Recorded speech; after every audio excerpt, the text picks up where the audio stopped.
So we'll go ahead and call the meeting to order. It's 5:31. Welcome, everyone. Please rise for the Pledge of Allegiance.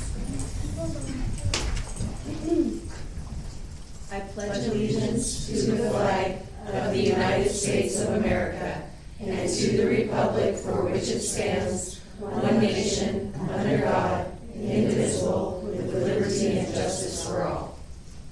Thank you.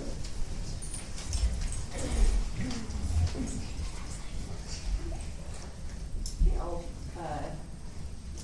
take any motions to approve tonight's agenda. I'll move to approve tonight's agenda as submitted. Second. Hearing a motion and a second, all in favor say aye. Aye. Any opposed? Hearing none, the motion carries. Based on that, we'll move right into the budget hearing. You want the mouse? Yeah, I'll try.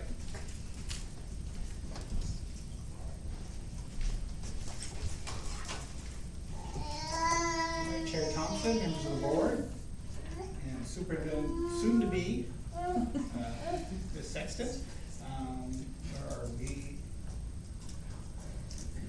Actually, I go backwards. How do I go back? Maybe I need the keyboard, yeah. Press escape. There we go. All right, so today is, where we've advertised our annual budget hearing per Idaho code. And I will try to move through the slides pretty quickly. We don't have to go through all of them. Some of the slides are of the individual funds that, that we went over in the budget workshop. Some graphs and some additional information just about property taxes, because I received some calls from patrons. So we'll quickly go over some of those things, and here we go. As I go through, if you have questions, feel free to stop me and we'll answer. So first, I always have this slide as part of the budget hearing, because this is what's advertised in the paper, the form that the State Department uses. It's a form that nobody really likes, or it gets confusing because it has prior year actuals from the past 2 years, this year's budget, and the proposed budget. So it's sort of difficult, so I'm not going to spend any time on it, because really the next slide shows what we're focused on, which is the proposed budget. And this is another form that we send when we send our budget document to the State Department, but it is only showing our this year. And it has the general fund, and we'll go over these details in some future slides, and then all the other funds. One thing I wanted to highlight that was different from the budget, from our work at the budget workshop, is that you can see that here we had the transfers in general fund of $2.97 million out, and I'll show you where those go, but that was per the discussion of moving those for capital projects, and that wasn't there before with the budget. And then obviously on the transfers in, on the other funds, there's a few other transfers besides the big one that's happening, but our budget does reflect that conversation of a couple weeks ago. I always like to say that, really with our current funding formula, that the building blocks of how we receive at least 75% of our dollars in the state general fund, it's really based on two factors. One is how many kids we have, student enrollment, and right now it is enrollment. It used to be ADA, and that may go back to ADA in future years, we'll see. And the other is staff, because part of the funding formula is if you have more veteran staff, they're higher on the career ladder or the salary matrices, and so we generate additional revenue from those. So on the revenue side, that's the big one, and then of course staff. On the expenditure side, that is our largest expenditure across the board. So those are the factors that really drive our budget. And so when we talk about enrollment, just to see real quickly, throughout the years, we sort of had a dip in 7-8 years ago, but really from 2017-18 on, we've had a steady rise.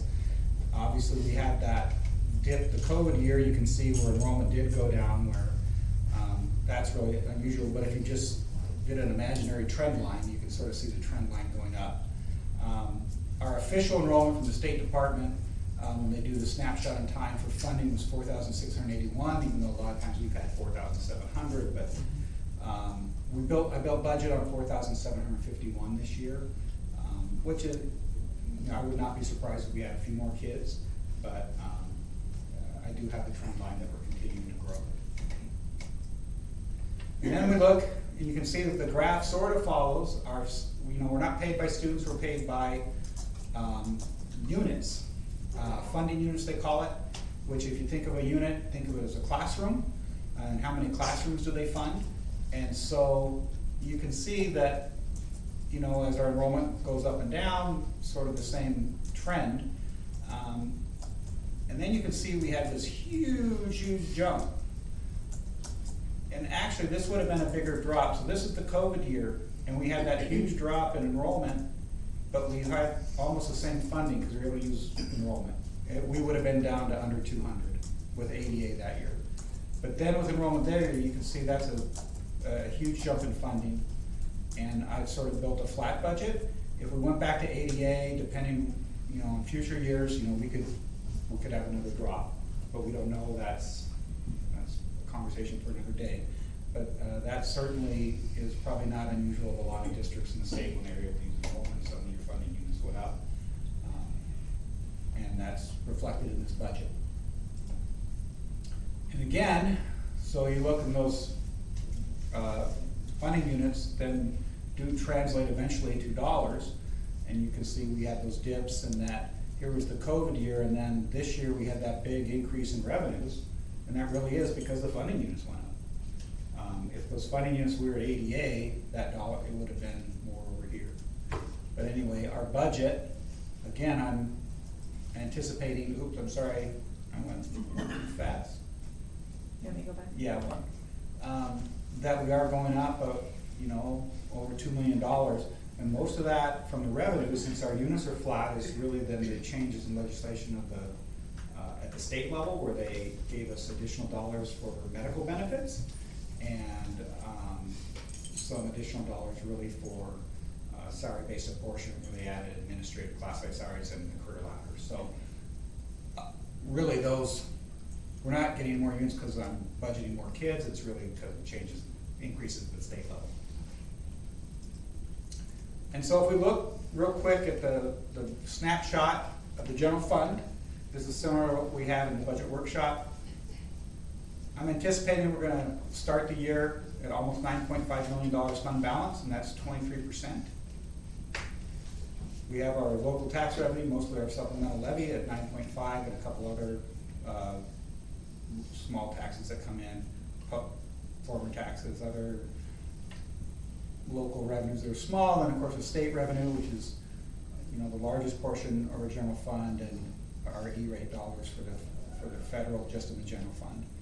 And again, I'll show a chart. Vast majority of our expenditures are salaries and benefits. Our purchasers, supplies, and materials are pretty similar to previous years. The one thing I wanted to show you is I sort of changed this slide so that we have our transfer to the Medicaid fund, which we've done in previous years. But I put this here so you can see that here's the transfer sort of per the fund balance policy.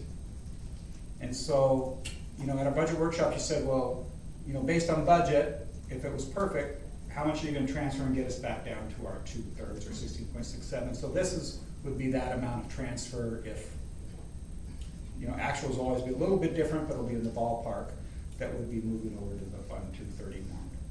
And that means our fund balance would decrease by that much. So we're starting with 9.4. Our fund balance, general fund, would go down to 6.8, but those dollars would just be shifted to the other fund for designated projects that would be determined in the future. Okay. And so this is just graphically looking at it. You can see that the blue is our state foundation program, which is discretionary and salary-based apportionment, and we have some state categorical programs in the general fund. Like lottery dollars come in the general fund, that's a categorical, has to be spent on facilities. Things like that, our local levy, and then the small little slivers of other and federal dollars. Just sort of showed you the state still is our largest with the red and the blue, 75% of our revenues. And there's a percentage, so local is 23.5%, state foundation. So as the states increased their funding this year, our percentage as a percentage went down a little bit on the local level. On the expenditure side, again, I think there's a good way to look. You can see salaries and benefits are the big Pac-Man, as far as what we spend, and then our purchase services, which, you know, are utilities and, services we have, and then supplies, materials are actually relatively small in the general fund. And again, if you wanna break that out, you know, if I combine the two, it's 88.4% of general fund is salaries and benefits, so that's really where we put our dollars. You know, we put good people in front of kids, and that's very typical of other Idaho school districts, and really school districts, you know, across the nation. So, before I go into some of the other funds real quick, I just wanted to, I know, especially when people have gotten their assessments and seen property taxes rise, there's been some questions of what that impact specifically to Lakeland schools will be on that tax bill. So first, this is just a history, and this is what people are paying. This is not in the presentation. I know, I added. I'm just clarifying, that's all. Correct, That's and not- I can add this later, but I added all this today. Okay, so. perfect. And this slide, we've actually shared before, but it's updated. And just to give you a there, I mean, way back in 2006, this black, there was a state property tax. Statewide property tax for schools that went away, and with other funding, but eventually supplemental levies came on. And you can see that, you know, really we came back to a pretty high rate at $4.53. And that's dropped over the past few years. We're at $2.25. That's currently right now. That number will definitely be lower next year as far as our tax rate because of all the assessed value growth. Don't know what it'll be, but it'll definitely be lower for a variety of reasons. And just to sort of show you where we're at. And so how does that work on taxes? So I went and pulled tax bill. So this is an actual tax bill. You can go to the Kootenai County website and get anybody's tax bill. This happens to be, I actually recently moved, but this is my house when I was living in Radiant Lake. So there you go. I didn't pick on anybody, it's picked on me. So you can see in 2017, what it was assessed at $244, you have the property tax exemption. So it's only the taxable value. And those are the dollars, my total tax bill was $2,400. Lakeland Schools was $655, so it was 26% of the bill. With, you know, City of Rafter and other ones. Now, obviously, some people in our district, they're not incorporated, so they wouldn't have a City of Rafter portion, but. No, we have other ones. But you have, I know. We have lots of others. Yeah, I've seen Yes. the long one. Mhm. So, and I didn't, you know, that's why I sort of lumped it. So you can see that as the value of the property went up, and my taxable value went up, you know, depending on the year, my dollars did go up, but now that the last few years, we haven't increased we increased our supplemental a little bit, but our bond went down, so, and it was a push. So we haven't increased the dollars we're collecting, so what's happening is really with more, as the overall assessment of the district grows, I'm paying less than I really was in a few years ago, or that bill. And this is like this $26.97 was the bill, like people got their bills were paying in June. You know, that second half is what is due. And you can see as a percent of taxes, even though the 2,600 is more, you know, it's less a percent. Now, everybody's experience isn't gonna be like this. There's a lot of factors, but as a general rule, if we're not asking for more dollars and everybody's properties go up relatively equally, then you'll be paying about the same amount as you did the previous year. Your assessed value goes up, but the rate goes down, and so the calculation dollars, as far as what you are actually writing the check for, should stay the same or possibly go down. And I sort of show that on this graph. So the blue is the house, so if you said 2017 was 100% value, it went, that, according to the assessor, the house went up 12%, then another 14 or 15%, but it's 156% more than it was in 2017, and the tax rate went down half. So it is an inverse relationship, given those factors. Now, obviously, if we passed a bond later on, then we changed a little bit of the calculus, but as a general rule for school districts, people's taxes do not automatically go up with their home values going up, because we only are able to collect the taxes that the voters have passed. There's no automatic increases. Cities and counties have the ability to take additional 3 or 5%. There's some limits on inaccurate displays. They can do that. School districts don't have that authority in law. And so if we look at, I actually shared this slide at City of Rathburn presentation just for comparison. This is just our neighboring districts and what the rate per thousand are. About in the middle. You know, like Lewiston, Moscow are way higher, and Post Falls, Coeur d'Alene, Lake Pend Oreille a little lower, but we're sort of in the middle, and I think we're a little below the state average for where our rate is. And also, when you take a look, just, you know, your rate, it depends on how much assessed value you have, so how many dollars are you really asking for? And you can see, you know, Coeur d'Alene, they're a bigger district, but they're asking for, you know, double the dollars that we are. Post Falls actually asking for less, but you can see Lake Pend Oreille, overall dollars, they just have supplemental is more than all our combined. And, you know, some of these higher rates, Lewiston, you know, is actually asking for more dollars than what we're receiving, and their rate's quite a bit higher. So it's just a way just that people could say that, you know, taxes, there's a lot of factors and where you live and what industries are there to help with the residential burden depend. For next year, this is the important thing to remember, is that this will not be collected next year. That's the plant facility levy, the red.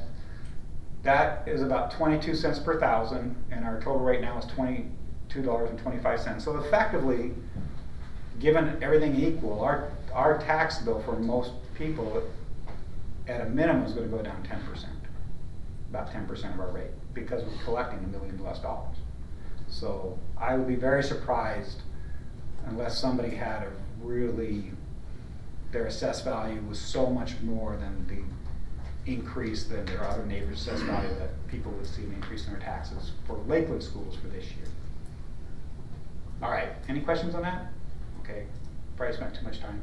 So now I have a lot of slides of the other funds, and I'm just going to click through real quick and then we can have some questions. I put the 231 up here real quick first, just to let you know that the other sources transfers in.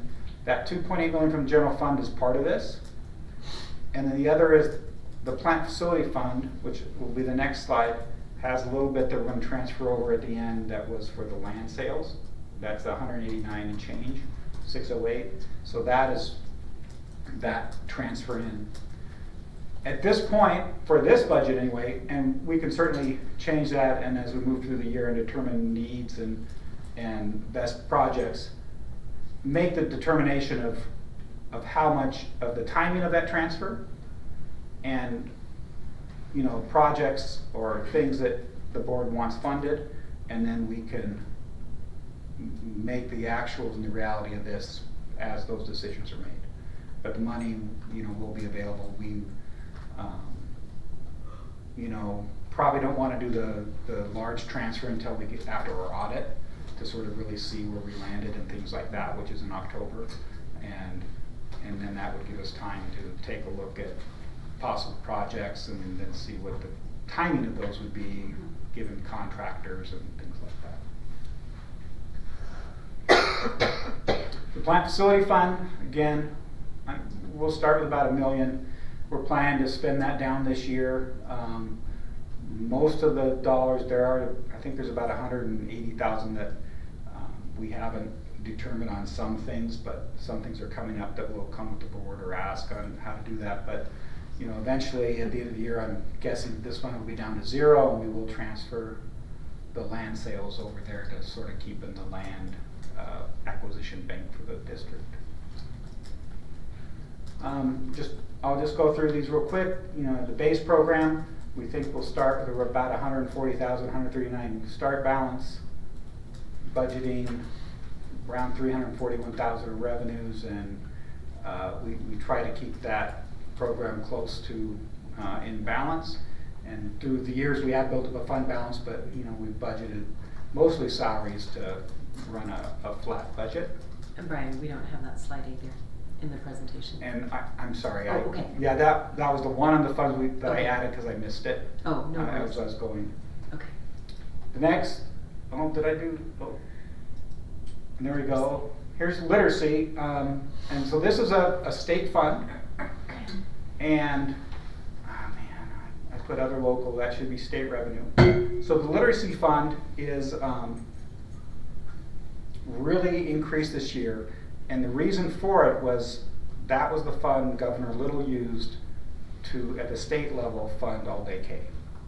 So we do have more latitude to charge some kindergarten salaries to this fund, which we're going to do to follow the intent of that language. That's really going to take up the bulk of the dollars. But that is what was funded there. I don't know if this will continue. It's a sort of a strange way to fund all-day K because it's based on some test scores. It's not it's sort of a complicated formula. So those revenues are a educated guess from guidance from the State Department, but until you get actual student data, we won't know. State technology, we have a healthy fund balance in this because we've been able to use ESSER dollars, and we also used the E-rate dollars for some of our Chromebook purchases in the past, so we didn't have to hit this fund. Revenue's at $308,000, and we budgeted pretty much Chromebook replacements from this. If we're able to get the E-rate funding, again, that second wave of E-rate funding, that hasn't been determined yet, then we would use those dollars and we wouldn't hit this fund with that amount of money. But we are covered either way. Safe and drug-free schools, it's just another small state fund, and we have been using this fund for our school resource officers contract to help pay for those costs, and that's how we've been using those dollars for several years. Here's the big one, ESSER 3, so the American Recovery Act, the ARP. So I'm budgeting, this is half of the grant. So there's another $2.9 million that the total grant's 5.8, and it has to be spent in the next 2 years. So I'm budgeting to spend half of it this year. First, I'll go supplies and materials.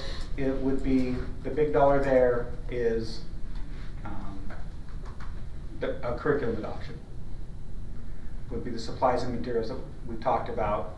The 415 were some of those capital projects that we've already put requests in for the state that we haven't paid any dollars for. We actually haven't got approval for some of those, but those are the ones, the HVAC projects and things like that. The salaries and benefits, right now, I don't have any staff tied to these. So the thinking was we did have quite a bit of growth at the start of the year, that this is a place that we could use for sort of like how the emergency levy has been used in the past. Great. And of course, if we don't have those needs, then we can have the conversation on best uses of the funds. There are definitely strings attached with the dollars. You still have to tie it in with COVID and continuing operations, but additional staff for continuing operations to make sure class sizes are small all fit into the COVID and the grant and our allowable uses.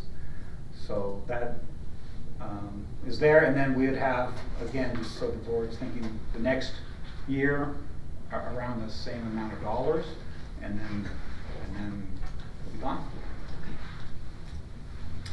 Title I, of course, this is a grant for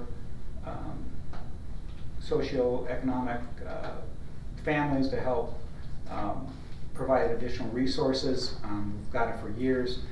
The amount, this $726, is actually a little bit less than we received this year. We think we're going to start with about $100,000. You can carry over 15% of the grant from year to year. And again, the vast majority of dollars that we use are for teachers who you know, work with those kids and also paraprofessionals.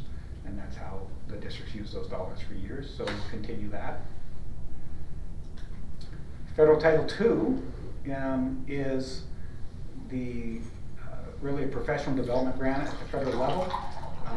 We have been using the grant to mostly pay, we have done it for some professional development, going to conferences, things like that. But the vast majority really has been going to support our instructional coach, our technology instructional coach, and so we've been using those dollars for, again, staff and that. And if we have a good enough fund balance, you know, depending where we're in, we might charge. There's a new position that the instructional coach is coming on to that has been proposed that we charge some of that salary to this grant also. And Fund 257, Federal Special Education. You know, this is the Individual Disabilities Education Act.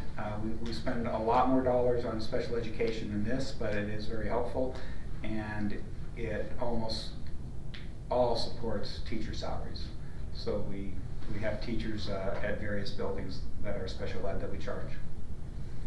A few supplies and materials for the program, but mostly salaries and benefits. Then child nutrition, and this is where Mr. Doyle has built up a large fund balance. That is really big, is where we're estimating he's going to be. Where there's actually rules where you can't carry too much of a balance in that program.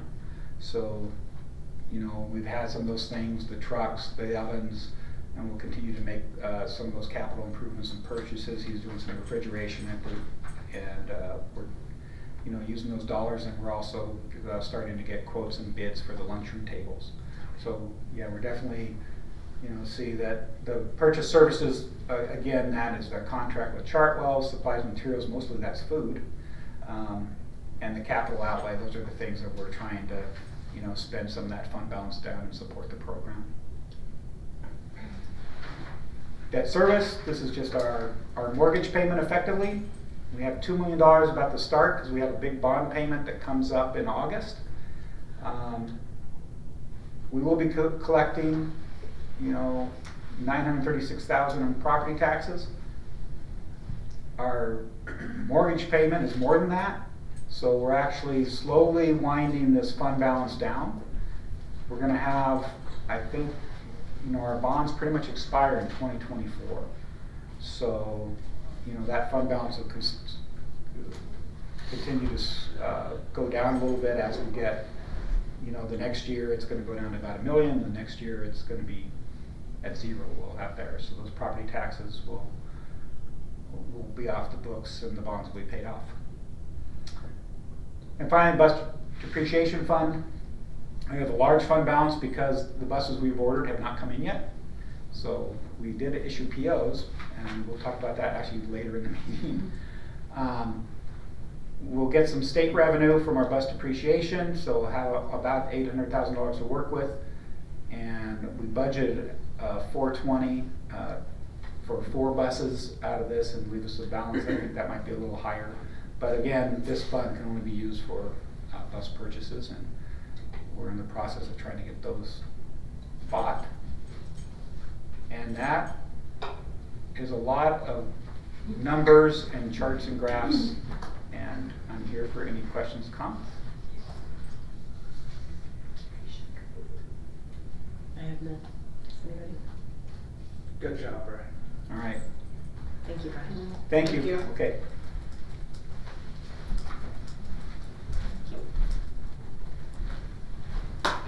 Moving on to announcements. Shall we go into the student presentation first? Okay. So the Battle of the Books.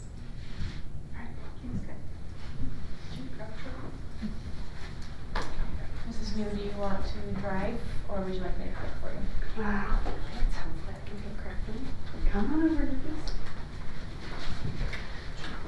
Okay, so before Ms. Dexter gives us some background information, I just wanted to introduce us real quick. So I'm Reagan New, I teach 6th grade at Lakeland Middle School, and I have here with us Grace, Autumn, Jude, and they are 2nd place regional finishers for Battle of the Books.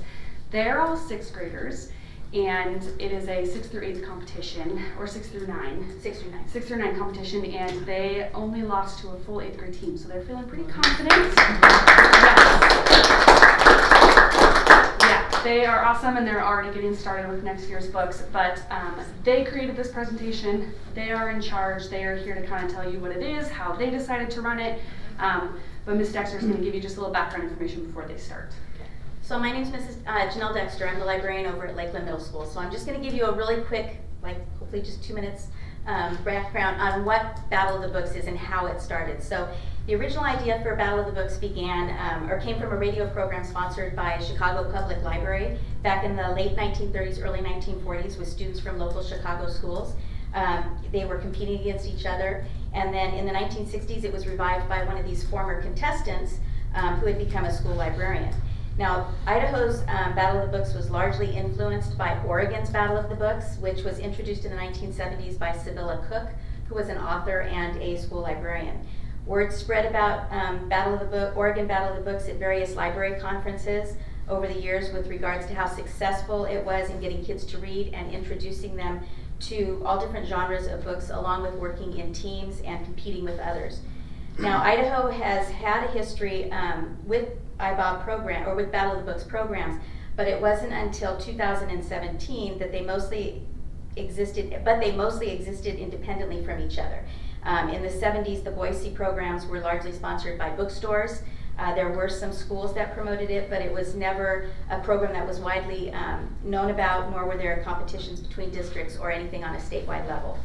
In 2017, the idea of creating a uniquely Idaho program based off of the OBOB program was introduced at the Idaho Library Conference. From there, a group of volunteers began work on what has now evolved into Idaho Battle of the Books, or what we call IBOB. The goal is to grow IBOB across all of Idaho with local, regional, and state level competitions every year. And it's open to all students in grades 4 through 12, and it's meant to expose students to quality literature representing a variety of literary styles and genres. Idaho has 3 grade levels. The first one is elementary, which is 4 through 6. Second one is junior high or middle school, which is 6 through 9, and then high school is 9 through 12. New lists of titles for each level are compiled each year by the selection committee from suggestions by librarians, teachers, parents, and students. Titles are varied as well as the reading levels so that students can encounter a broad range of books, from classics to biographies to graphic novels to contemporary, just to name a few. Since its inception, Battle of the Books has grown exponentially, and it can be found in every state, and it can be found on every continent except Antarctica.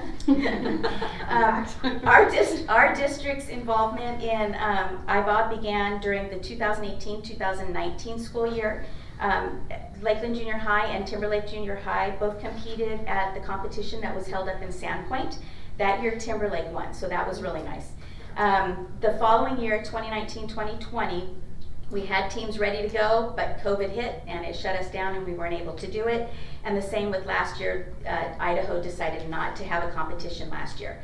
So this was the first year that we were back in with it, and I'm gonna turn it over to the girls and Reagan, and they'll explain how this year went. All right, thank you, Ms. Dexter. Okay, let's see if I can do this. Cool. Okay, so first I'm going to introduce each of us, and we thought it would be fun to share our favorite book from that season. So Maddie could not join us, but her favorite book was Spirit Hunters. Jude is here with us. Her favorite book was Hadley Academy. Autumn, her favorite book was The Truth is Told by Mason Buttle. Grace is 96 Miles, which was also my favorite. And then Izzy could not be here as well, but her favorite book was Stepsister. So you guys are going to take charge. Grace is up first, just to share a little bit about IBOB. So IBOB stands for the Idaho Battle of the Books, and it's a competition between schools where you read 16 books and then answer trivia questions about them. Wow. You can just click on the screen and Oh, got it. that makes it easier. All right, Jude. Okay, so our roles in the competition are the speakers and the participants, and the speakers are the only people that speak when you are in the competition round. So if any participants, which are the people who help the speaker figure out the answer to their trivia question, their team will be disqualified from the round if anybody but the speaker talks. And the competition works with 16 books are picked by whoever and given to the teams to read. And you have to memorize as many details as possible. And at the competition, you compete in battles. And there's 16 questions, 8 in which book did this happen questions, and then 8 with like specific detailed questions about each book. And you also have to memorize the authors and the titles of the books as well.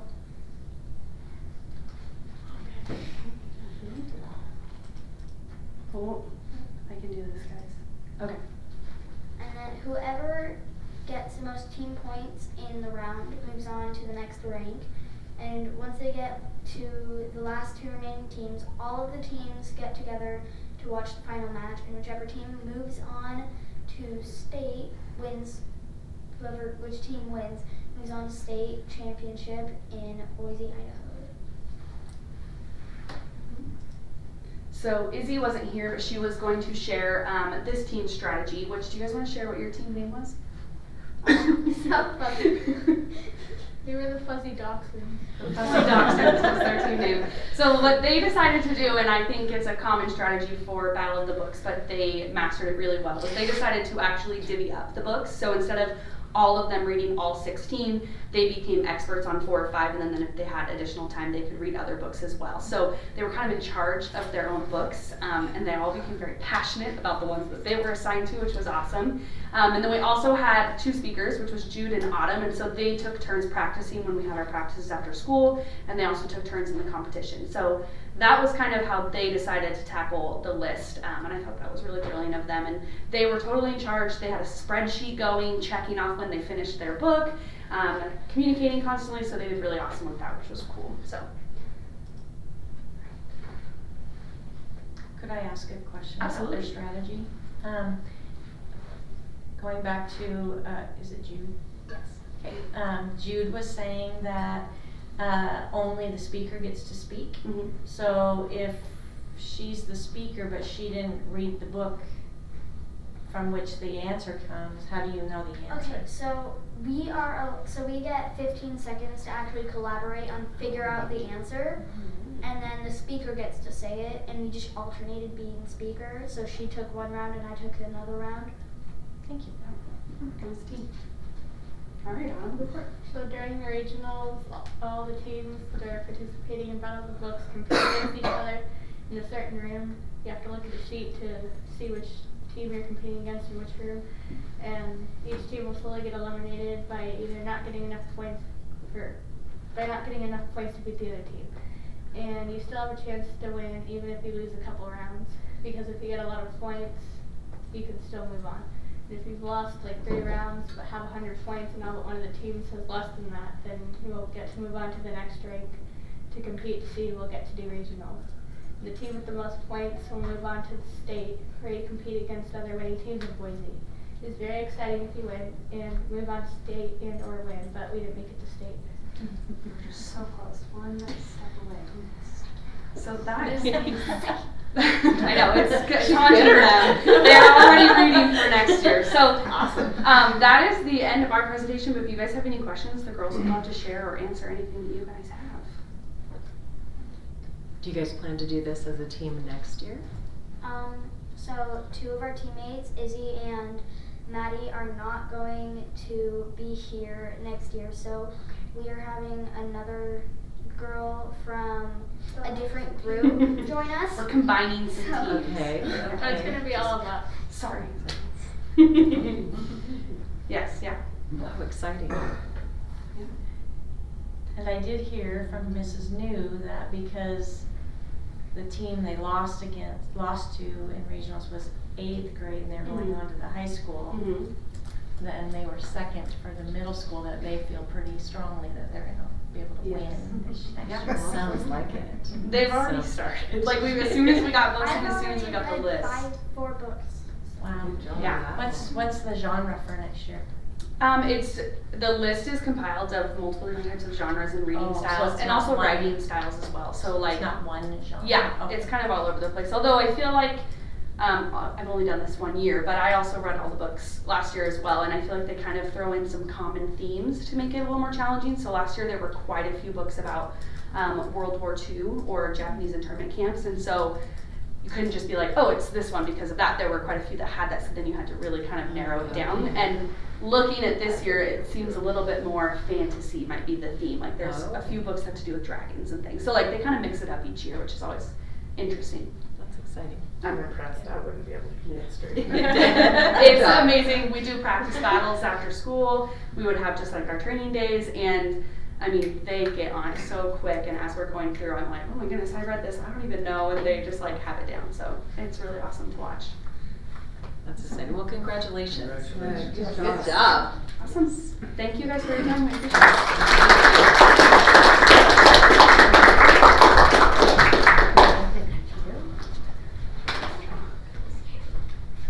it. Okay, moving on to the mayor's proclamation. Yes, I'm so excited about this. So I don't know if everybody here knows, but June is National School Board Appreciation Month.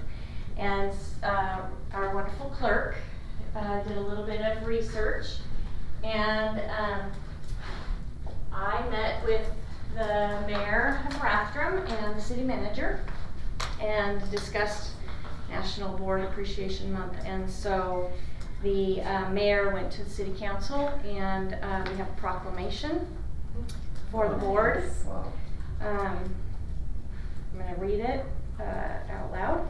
Whereas school board members are elected to sit in trust for their diverse communities, and in that capacity are charged with meeting the community's expectations and aspirations for the public education of their students. And whereas school board members are entrusted with the guardianship and wise expenditure of scarce tax dollars, and they are responsible for maintaining and preserving the buildings, grounds, and other areas of the school district that the community has put in their trust. And whereas school board members are responsible for providing leadership that ensures a clear, shared vision of public education for their schools, that sets high standards for the education of all students, and requires the effective and efficient operation of their districts. And whereas school board members adopt policies to give voice to that leadership and employ a superintendent to administer board policy, and are also responsible for the regular monitoring of the district's performance and compliance with policies. And whereas the board members elected to school board positions deserve recognition and thanks for their countless hours of volunteer service to public education and the students of our state. Now therefore I, Mayor Vic Holmes, do hereby declare my appreciation to the members of the Lakeland District School Board and proclaim the month of June 2022 as School Board Recognition Month in Rathdrum, Idaho. I urge all citizens to join me in recognizing the dedication and hard work of local school board members and in working with them to mold an education system that meets the needs of both today's and tomorrow's students. In official recognition whereof I affix my signature this 25th day of May 2022. Very nice. So,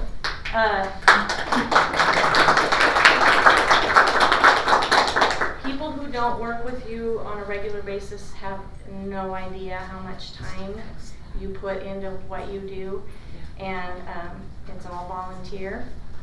And so we just wanted you to know how much we appreciate the work that you do on behalf of the staff and students. And so Rebecca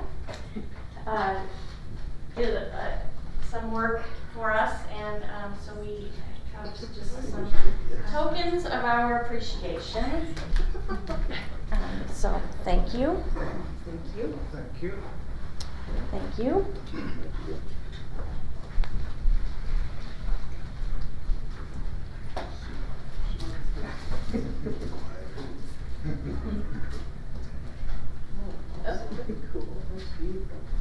Thank you. We chose gold because Lakeland High School is green and gold and Timberlake is blue and gold. So we figured that that's the best color. Thank you. And thank you. Thank you very much. Thank you very much. What's next? And snacks, yes. The agenda's long tonight, those might come in handy. Thank you very much. Yes, thank you. Thank you for everything you do. Very. Madam Chair, I have a personal privilege if I may. Yes. I'd just like to take a moment and recognize the passing of Dick Snook recently, and some of you may be aware. Dick spent about 3 decades in the school district in leadership roles and was superintendent, I think, for 16 years of that. In many ways was the father of the current success of Lakeland School District, both in terms of financial management and curriculum and things of that sort. So he was a great friend and a great mentor. Thank you, Bob. Thank you.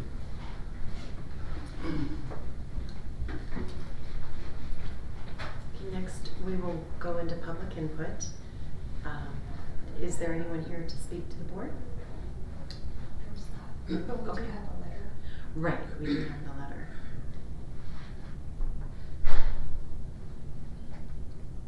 And this was a letter that actually came from last month's board meeting that came late. Have you all had a chance to read through it? Okay.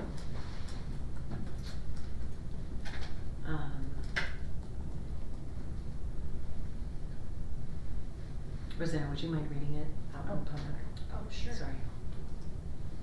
As it is input.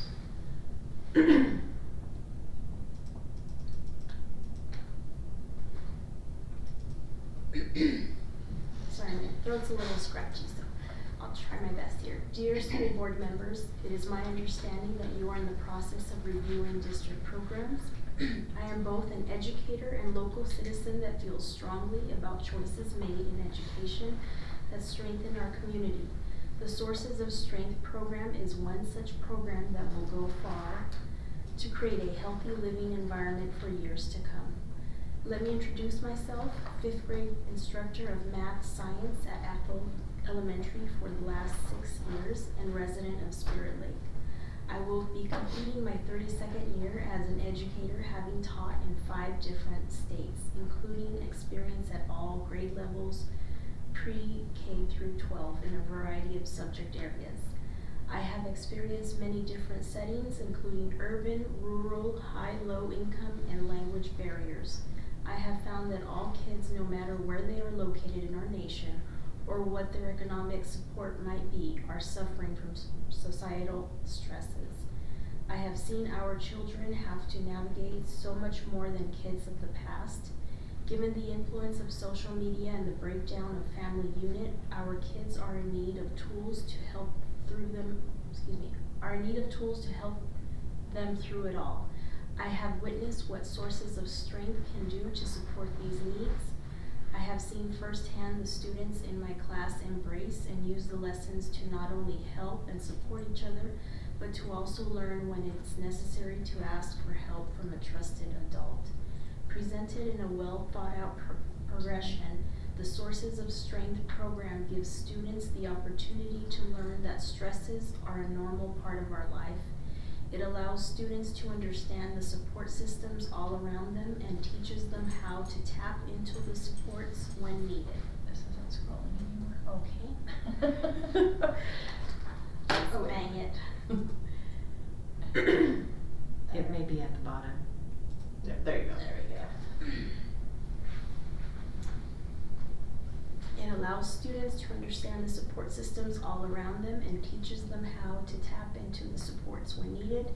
After 2 years, I have been impressed with the positive change in the choices students are making in a crisis situation. In closing, it is my hope that upon review of the Sources of Strength program, you approve its continued use in our schools. Nationwide, our young people are struggling with their mental health. Here in the Lakeland School District, we have been a leader in getting a program like this one implemented in our schools. Other districts look to us as a model. We are giving our students the tools they need to be healthy members of our community. Sincerely, Kelly R. King. Thank you for reading that to the record. With no other public input, We will go on to report and presentation agenda. First, we have the staff reports. We have the financial report that was provided by CFO Wallace. Does anyone have any questions or comments regarding the monthly budget status report that was provided?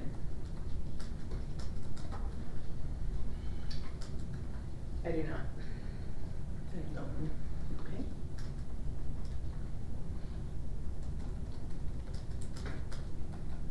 Moving on to the safety update. Does anybody have any questions regarding the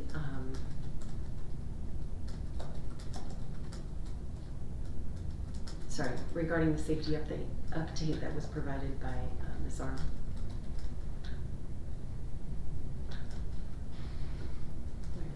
No. No, the interviews were today for the, and that's why, well, They did go well. good.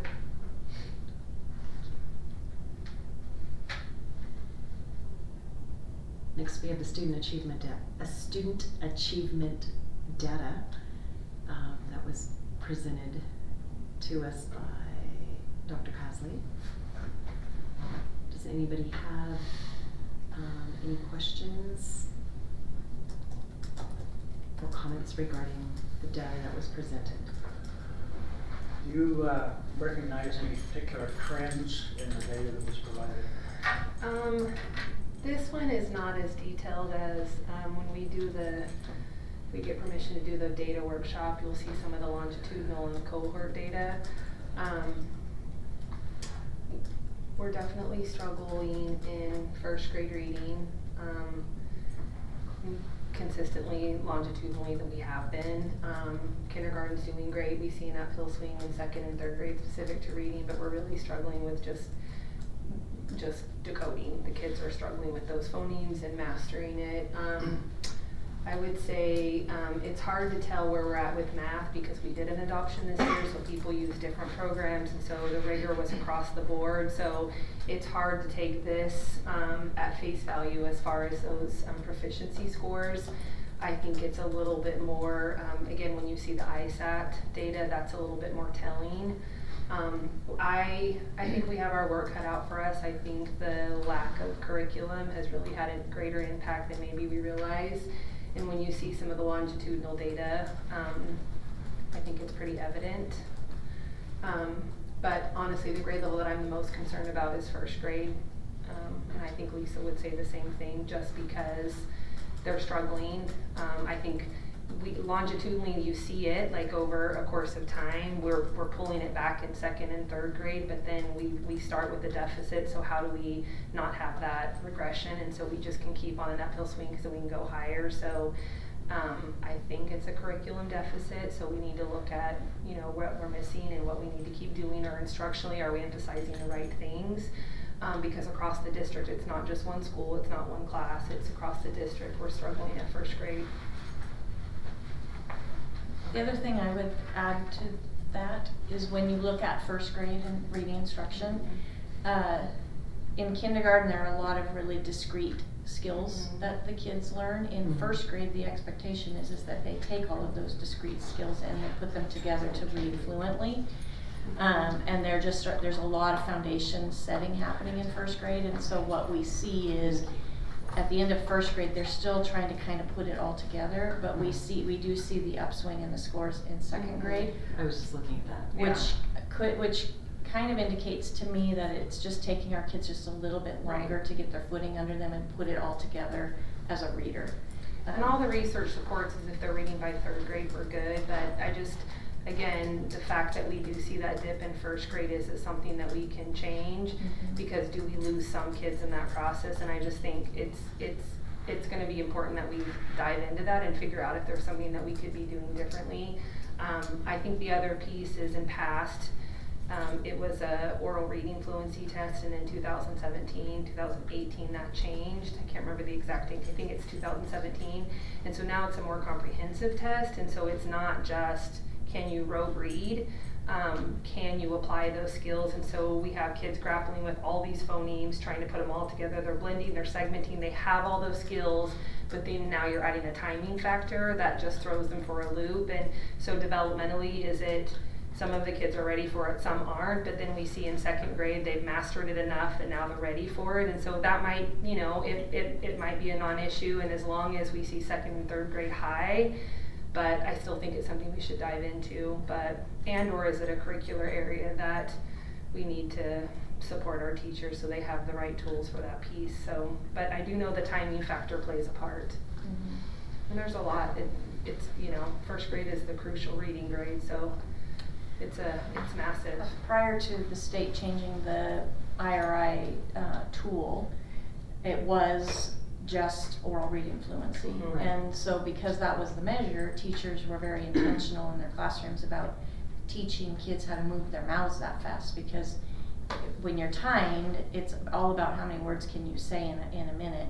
And kids read when they're reading out loud at a comfortable rate. So we actually had to teach them how to move their mouths that quickly to be more fluent. This test doesn't test oral reading fluency in that way. And so what we're finding is some of our teachers are not being quite as intentional about teaching to oral reading fluency. And so that might be playing a little bit of a part in just giving them the practice to put the skills together. So there are some conversations that we will have with our elementary principals about what supports do we need to put in place to make sure that the first grade teachers have what they need to get our kids where we want to get them. Well, I do think having a consistent curriculum would be hugely beneficial to build off of. And again, I have spent the last month in all of our data, so I feel like I know it inside and out right now. And I mean, you definitely can see the trends from starting way back when we have data from 2013, that not having a consistent curriculum, not having that comprehensive or cohesive curriculum, moving up through the grades is definitely having an impact, and not a very positive one. Thank you. You're welcome.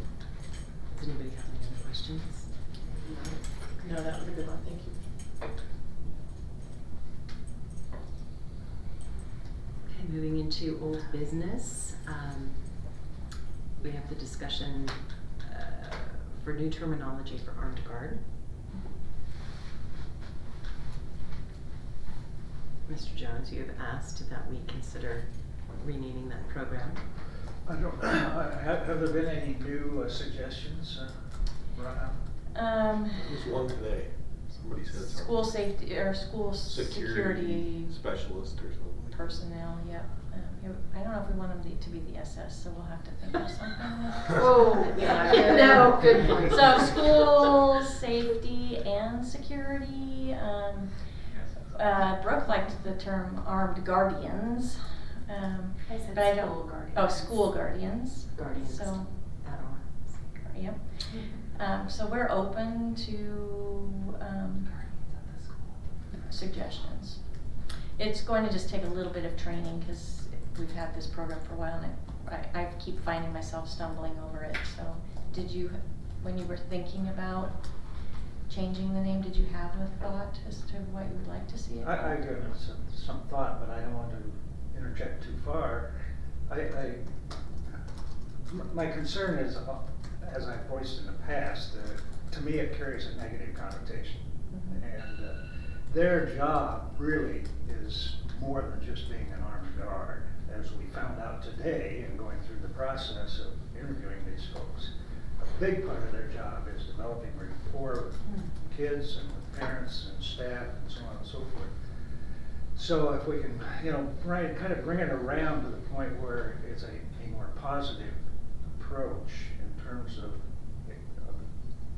what we call them, more consistent with what they actually do, I think is kind of my concern. Yeah, when we first named them, it really was kind of about being a deterrent, which is why the name was chosen. There's not a material difference between an SRO and what our current armed guards are, correct? Well, actually there is, because the SROs are commissioned officers and can file charges and arrest people. They are sworn Yeah, officers. yeah. of the- And In our terms law of what they can enforcement do, but jurisdiction. in terms of their responsibility at the school, Correct. there's not a great deal of difference. I think. They're taking care, making sure the kids are safe and secure, and then they're building the Right, relationships. exactly. Yes. Yeah.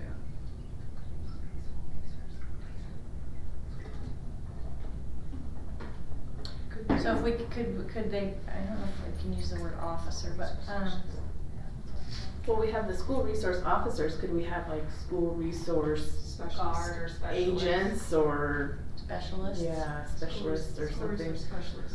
Where they're still identified as school resource, you know, lumps them closer together, but we're not taking away from the fact that They're not the officers. SROs are actual law enforcement officers.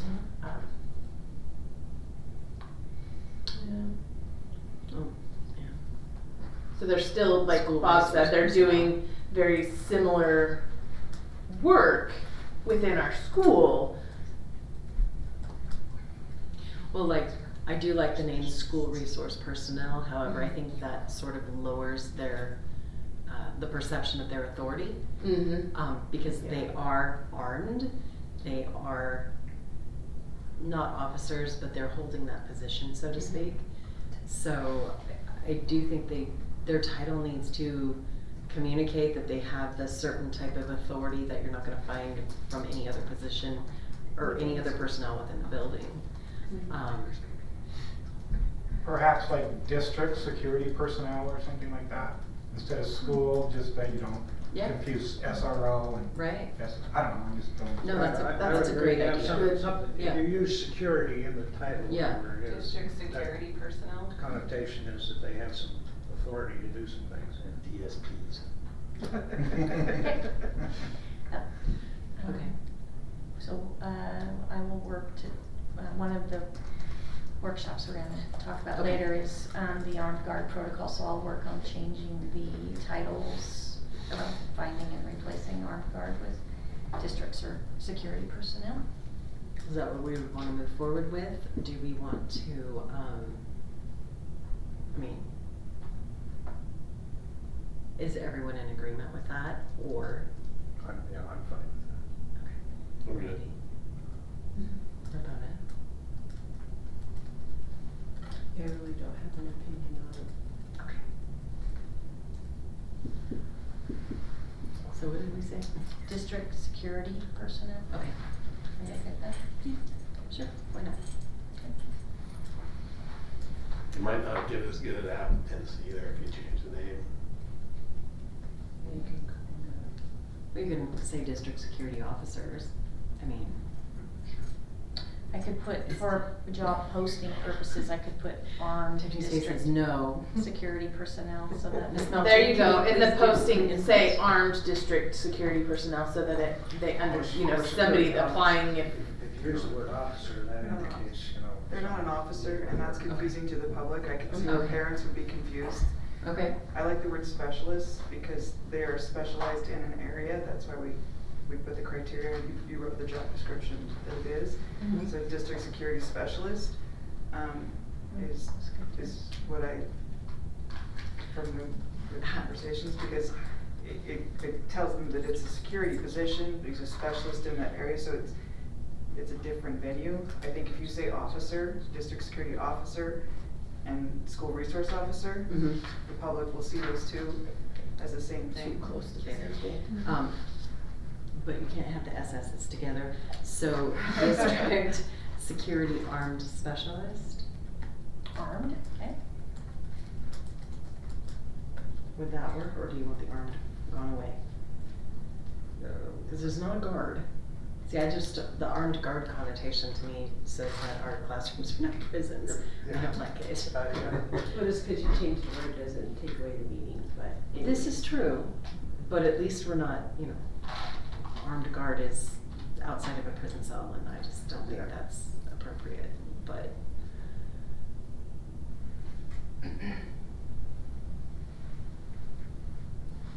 Could be DAS, this says. Oh, yeah. As long as yeah, never mind. I'll make sure the As acronyms long are as it's not, appropriate. yeah, as long as it's not the district armed security specialist. Yes, that's, yeah, I'll make sure the acronyms D, appropriate. D, okay, yeah. Alright. Moving on, we have the IHSAA follow-up.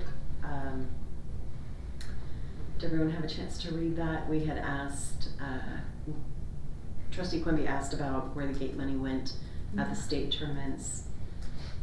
So it appears that it gets funneled out to the teams only if they have a seat, if they were sent teams to the state tournament. And it's based on the miles traveled, so I guess if you don't travel very far, you don't get as much money. But if you travel farther, you get money, more money? Correct. Okay.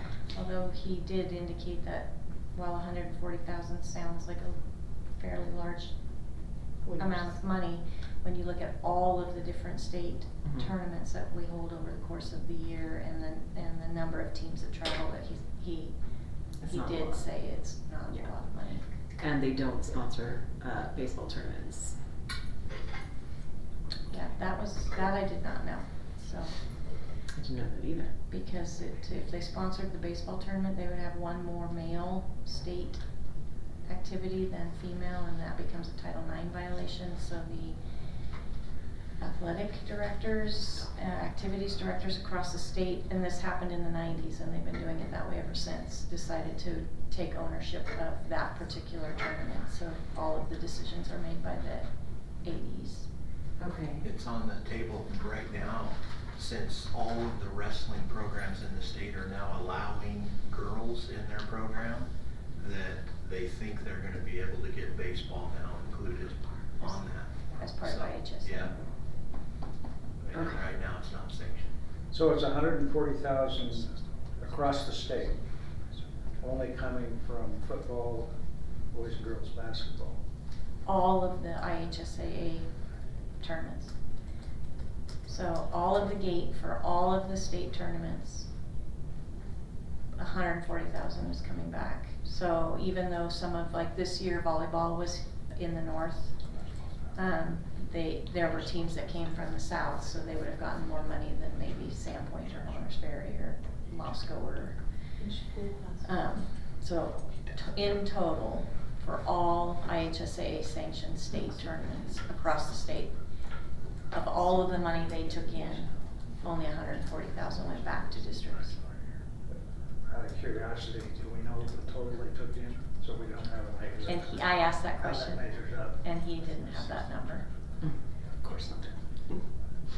Okay.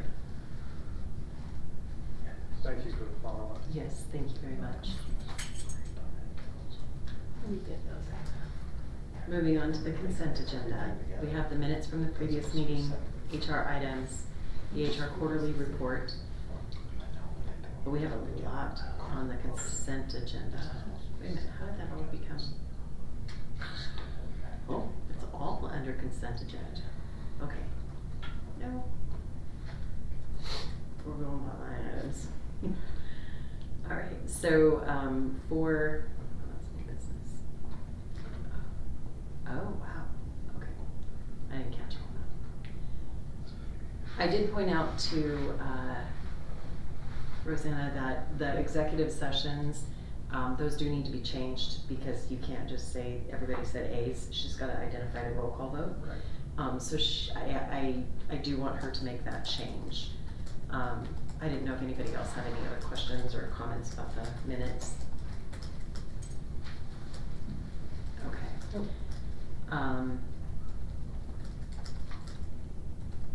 I guess we could just kind of, well, we have the HR items. We've got Brooks' board memo. Does anybody have any questions or comments regarding the memo that was presented? And all that it entails, because basically it entails everything else for HR items, correct? For the returning admin and classified staff, the options, the salary matrix, right, that's all in the memo?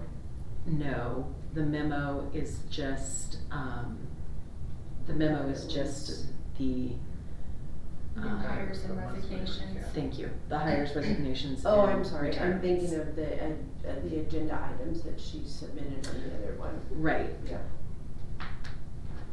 yeah, no, so it's just our traditional Right. memo that we get. Are there any questions or comments, concerns on that memo? I think one of my bigger questions was a principal resigning and I, a board member, had to find out through the newspaper. I don't like it. I don't like it at all. So I just, In defense, I found out about it at the agenda meeting, when we did agenda planning. And because I can't just like tell you all, we have to have a meeting for us to have a conversation. And I didn't direct her to send a note out to all you guys, and I will not do that. In the future, I will direct her to just send a quick note. I think out to the board. administrator level is, Yeah, you know, I would rather. I would agree. Kind of popped out at the Yeah. awards assembly. It did also. Yeah, I was quite shocked at that, so, I'll own that, I do apologize. Because she did bring it to me at the agenda planning, it was just sort of a heads up because that was the day that she found out about it. So I should have directed her to send a short, and I didn't, because it was the first time I hadn't been blindsided in a while, so, I do apologize. I made myself a note, however, so Thank you. we'll follow that. Yeah.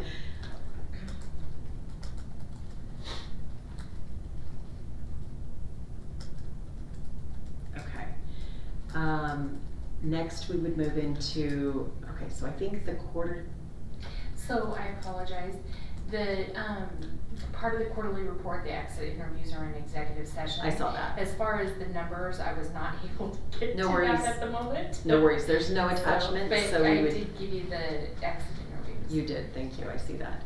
So we'll just move on from the quarterly report. That'll come probably July or August.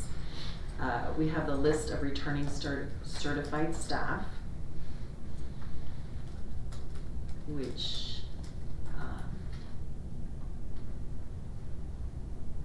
what does RC mean? It's a renewable contract. Okay. So that's the, you know, when they finally have those property rights. Right, okay, A lot more due process. gotcha.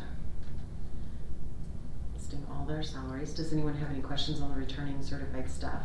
So if we're That we approving received? these, this is where we have to recuse ourselves from like a specific person when we approve the contracts.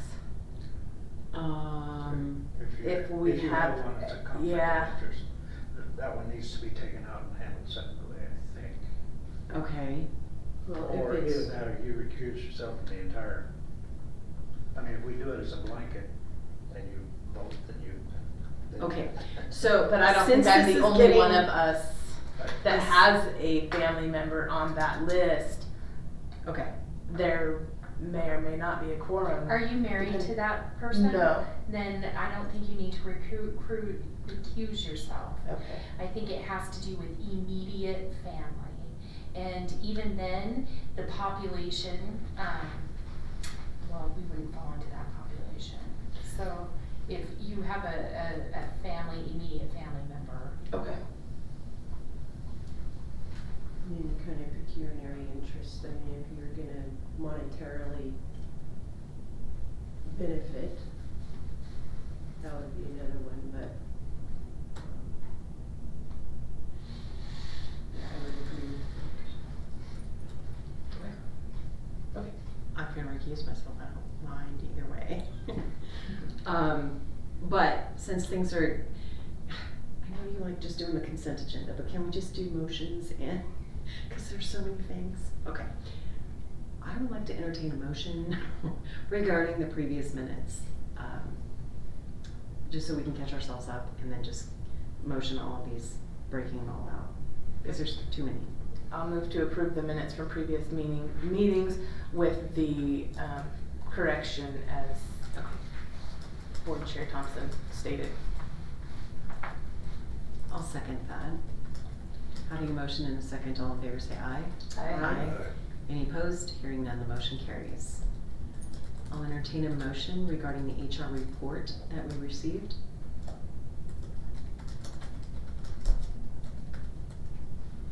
Move to approve the HR report, 6/15/22. I'll second. Hearing a motion and a second, all in favor say aye. Aye. Any opposed? Hearing none, the motion carries. Okay, moving on to the list of the returning certified staff.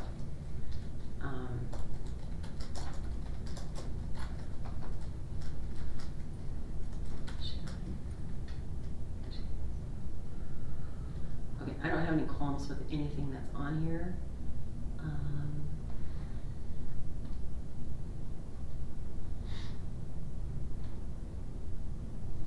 So this is the returning certified staff. I'll entertain a motion regarding the list of returning certified staff. I'll move that we approve the list of returning certified staff for 2022-23 as presented. Second. Hearing a motion and a second, all in favor say aye. Aye. Any opposed? Hearing none, the motion carries.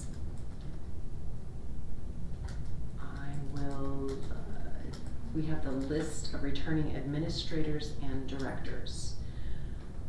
First item that requires consideration is there is a request to allow a 2-year contract to be issued to the assistant superintendents and principals. Previously, it's been that they've only been offered a 1-year contract. I questioned that a couple of years ago because I really felt they should be given a little bit more than 1 year, but it had become standard practice to just issue 1 year. The request has been made that we can go back to issuing the 2 years. Go back, because at one time we did do that. We did, I know that. So that is the first request that's been made. Do we have any conversation or discussion that needs to happen about going back to the 2-year issuance of administrative contracts? I think that's a good move. That shows our confidence in our Oh, yeah, administration. absolutely, yes, I think it's great. Okay.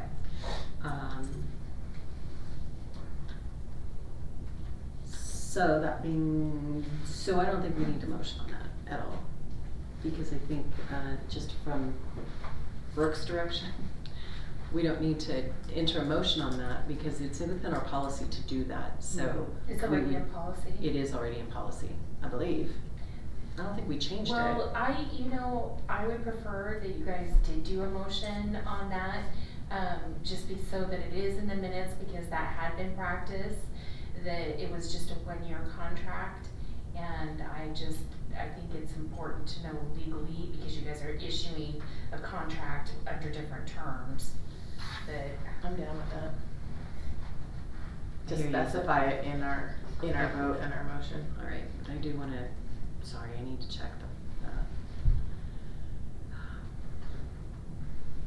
I think it could say probably can issue up to 2 years. Right. Is what it had previously said.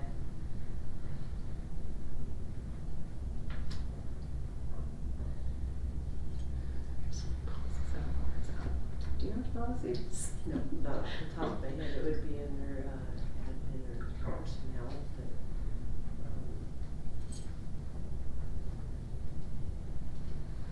Okay. Well, it's consistent with state statutes. It is. I just don't want it to come back, since we've been doing this for 6 years, that it said that there's ever a question that the board never approved 2-year contracts on administrators. Okay. I just don't want that ever questioned. Gotcha. All right, so, go ahead. I was just gonna say, I would move that the board approve the issuing of up to 2-year contracts for district administrators and building administrators. Okay. I second it. Hearing a motion and a second, all in favor say aye. Aye.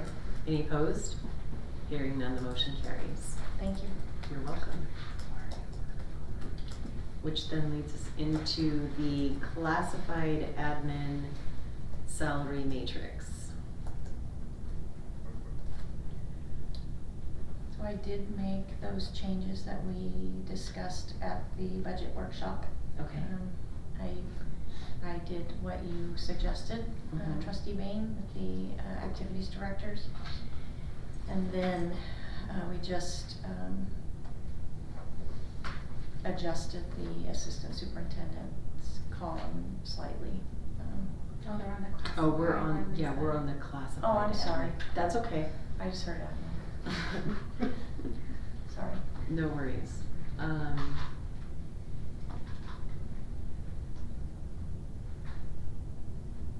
my only concern.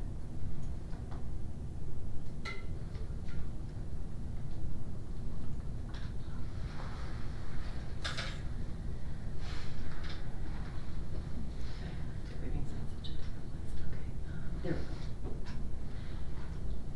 Alright, on the admin salary matrix. Are you on the classified? Are we admin? doing classified or administrator? Well, We're going back and forth. We are going back and forth, and I apologize. My Classified administrator salary matrix. So it's labeled. So it's department director. correct. Supervisor and so forth. Okay. Does anybody have any questions, comments regarding the classified administrator salary matrix?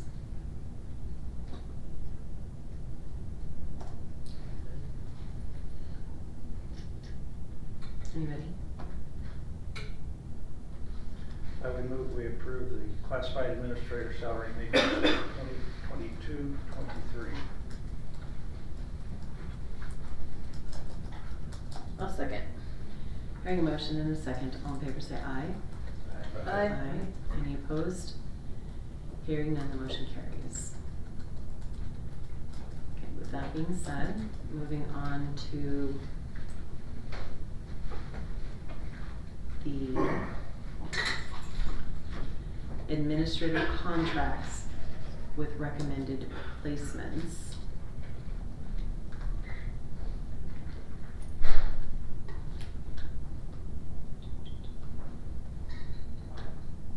Okay.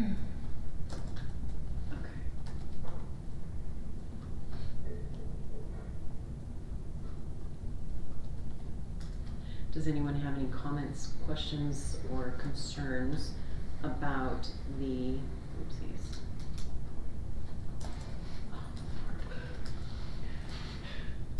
About this? I have to get back there, but I will. I don't know why it does this.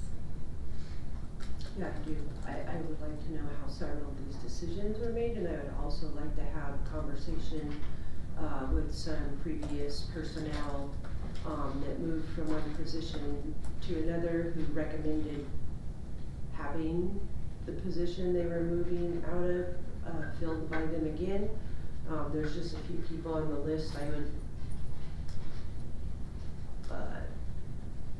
like to speak with before I would have my approval, but I'm just one vote.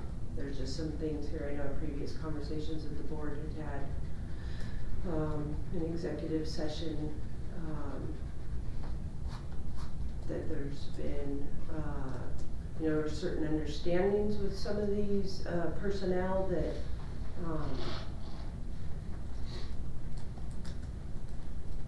the request by them or the understanding made with the board was never honored. So I would like to have that conversation with them to, just make sure that, the board's, agreement with that personnel and that the board's, reassurance with that personnel, being that that's not what's happening, that they're all right with that. Okay, Trustee Grissom, do you think we can table this, move it into executive session so that we can have a more distinct conversation? Yes, I'm fine. Okay. With that. Okay.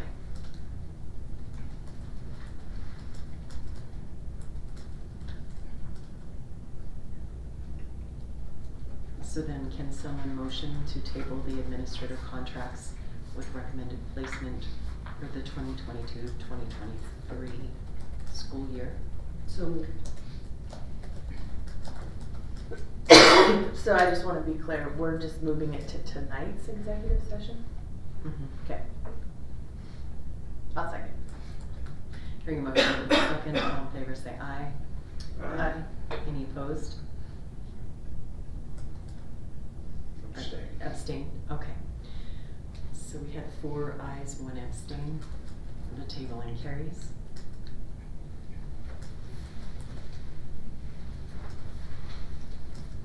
Madam Chair, I'd like to call for a roll call vote. Okay. Trustee Quimby, Yes. Trustee Bain, Yes. Trustee Jones, Abstain. Vice Chair Grissom, Yes. and Board Chair Thompson. Yes.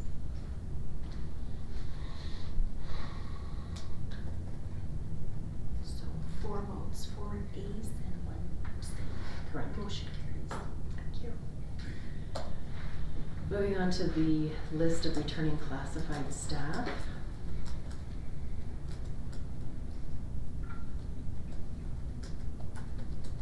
Does anyone have any questions? Comments?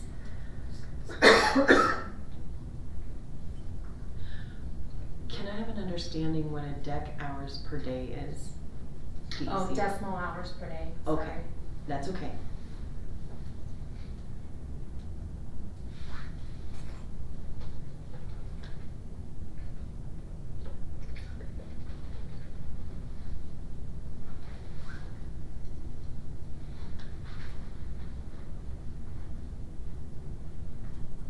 Does anybody have any questions, comments?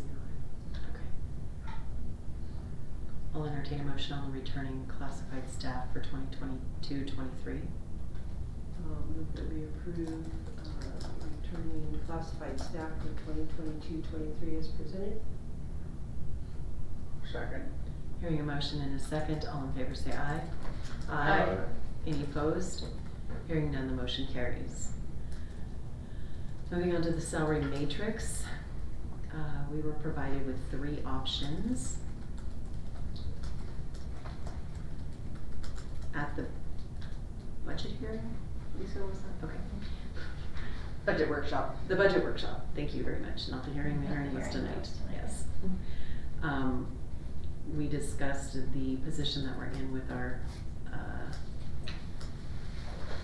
classifieds and their pay being minimal compared to surrounding areas.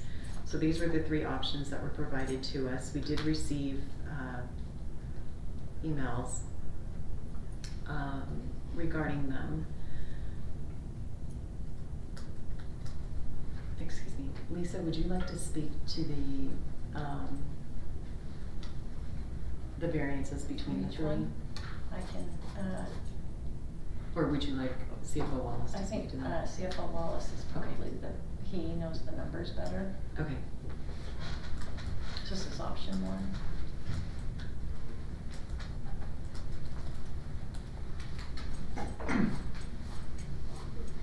So I'm not sure which option 1 was.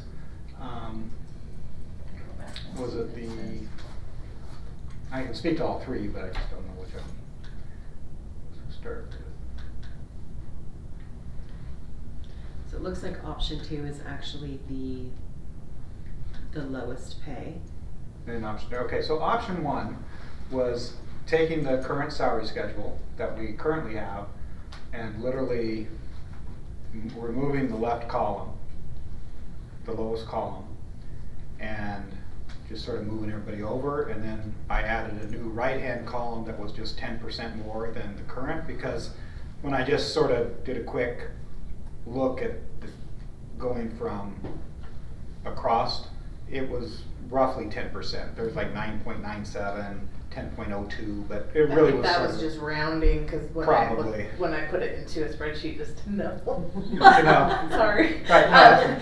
But yeah, I think it was just ended It was up, very over close. time it had kind of the rounding just Probably made it a did. little So bit different. effectively, I just simply deleted one column, added another column at 10%, and so that is the salary schedule. I'll go to option 3 because that's the easiest way, is taking the current salary schedule and multiplying every cell by 7%. The reason I use 7%, one, that was the raise on the funding formula that was in this year's salary-based apportionment. Okay. Now that 7% doesn't relate to the dollars this costs, but it is consistent with what happened down in Boise as far as the funding formula. So I thought, well, let's see what 7% lands. So that, you can see there's a difference in numbers, but literally that's the only difference, is it was just a 7% raise across the board. And you got to know that, like, if they're a continuing employee, they would move so that'd be 7% raise, and if they move down a step, that's another 1.8, so they'd be getting 8.8 effectively in real dollars if they moved a step down. The next option is one we looked at, is where we've had some, as the salary schedule has adjusted over time, where we bring in new people and they're close to the steps of an experienced person because of just the way we've transitioned from no salary schedule to a salary schedule. And so some veteran staff has said, I've been here a long time and I'm step 4, and a new person comes in and they're step 3 or 4, and we've heard some equity issues is almost sort of in a way when we froze steps on the certified staff during the Great Recession. Regardless, so we try to run some numbers that we give a 4% raise across the board, and that some veteran staff would get more steps down. Minimum would be 1 step down if you've been here, but let's say you're over 10 years, you get multiple steps. And the cost of that overall is roughly the cost. It's very close to the 7% raise as far as numbers are using our estimates. So that's just another way, I guess, to spend the dollar.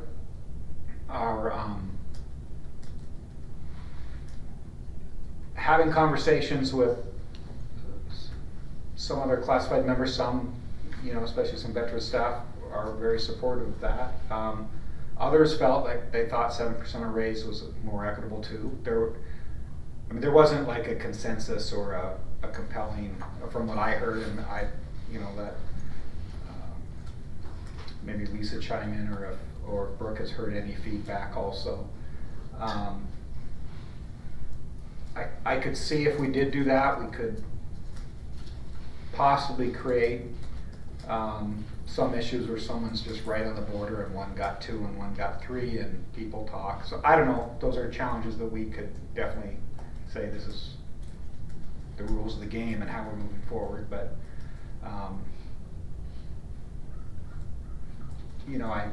I certainly don't want to, I want to try to keep our staff, and if there's a way to really honor those veteran staff, I think that's a good thing, but I don't want to create headaches and grief, and maybe all around is a better way to go, but those are, we're looking at just different options of trying to support the staff. Both options are a little bit above what I ended up budgeting for, just with the timing of this. I was thinking we were going to land around 3.5% in negotiations, so the 4 is a little higher. Given that I think our units are going to be higher than this year, I think we'd be able to make up the difference on the revenue side, and we have a good fund balance. So, it's all our best guesses, but so the 2 options, the 7% and the 4% with the multiple steps, are sort of a push as far as estimated impact. The 10% would be well above what we had budgeted. Almost $300,000 more than what I would have budgeted. So the 10% column shift, you say is? That's the most expensive. Okay, right. Yeah, that's almost a $1 million increase. And last year that's about right, because last year we did 5% and it was about a $500,000 move. So there you go, 10%. You sort of double it. Okay. Does anybody have any questions for CFO Wallace?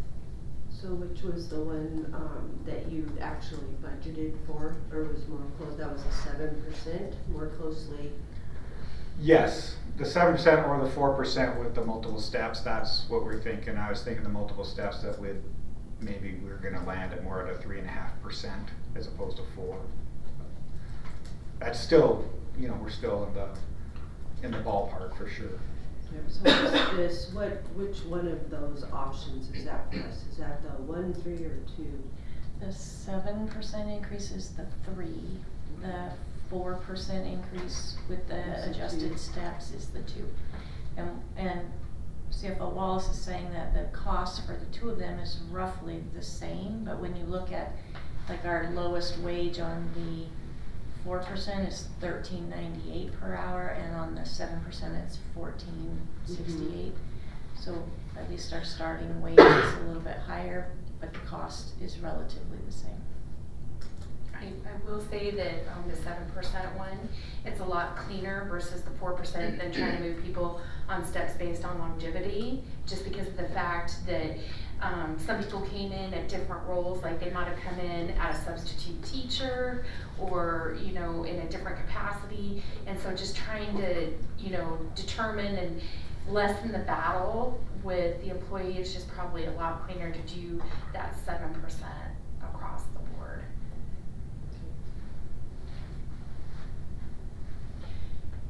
Brooke, how many of our classified staff qualify for benefits? Off the top of my head, I don't have that. I had that in negotiations, Okay. and I can't remember right now. I don't have that, but I would say we probably have at least 85% of our staff qualifies for benefits Okay. now. Okay. And that's more, and part of that's been for really just keeping people. Right. We couldn't keep them for a 4-hour, 5-hour position, so they qualify for benefits at 6 hours. Okay. So 30 hours a week. Okay. Perfect.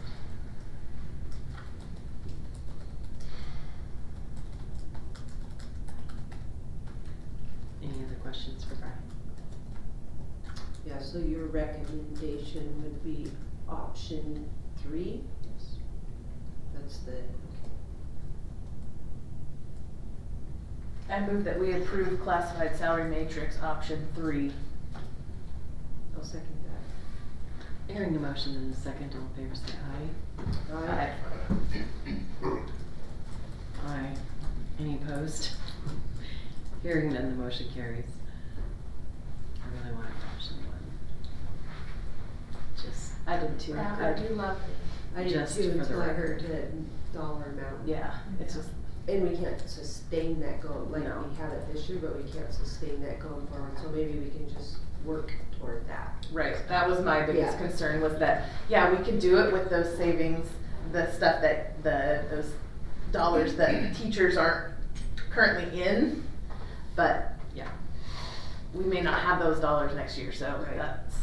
so, I appreciate you looking at this Yes. and looking at the different You're welcome. options and giving us, thank you for all the options, I do yeah, appreciate it. I appreciate that very much. Okay, moving on to the salary matrix, for the proposed admin salary matrix for 22-23.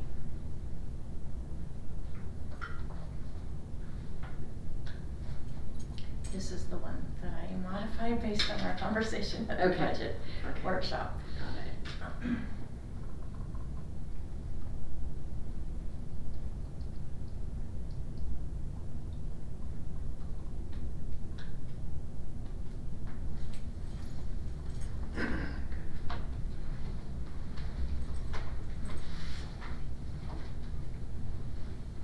Does anybody have any questions, comments regarding the administrative salary matrix for 22-23?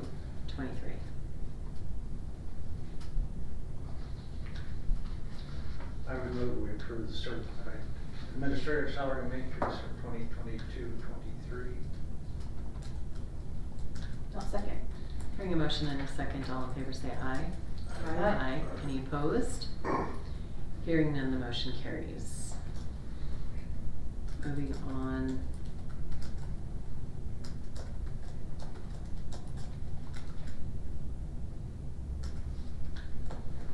I'm totally lost on here, sorry. It's awfully long. One of your favorite topics. Oh, really? June stipends. Moving on to the lovely stipends. We are hopefully minimizing, getting down to where there's not so many. It's a work in progress. I hear you. Can I ask what drop days are? Daily rate of pay. Thank you. And as far as like, I had lumped together the mentor, bus drivers, custodians and stuff. Mhm. I don't have them all broken out. It was in a last minute hurry to provide this to Ms. Santiago and stuff. So if you guys would like a detailed list of everybody's names, I can provide that at the next one. I'm trying to get these in for payroll for June 28th as well. So the payroll person can do her thing. Did this, I see the STEAM stipends on there. I thought last year that that program was funded by grant funds. Was that program funded this year by grant funds? It's, we are using ESSER dollars for learning loss Okay. to fund those for this Okay. year. Yeah. I was just curious, because I thought it was great that there was a grant last year. But, Yeah, so for this year, and when you see like those summer stipends in there, we're charging those to use some of the, eat up some of those dollars. Okay. Thank you.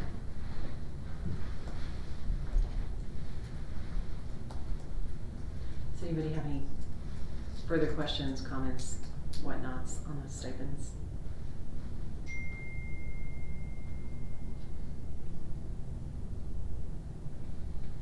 I don't know what the extra duty was. Are they all just different, the extra duty stipends that are on there? Yeah, I mean, they could be for various things. Mm-hmm. Um, Okay. And then again, if you need more follow-up Mhm. on that for specific, I can add that to the Okay. list for next meeting. Yep, that would be good. Okay. Yeah, that would be appreciated.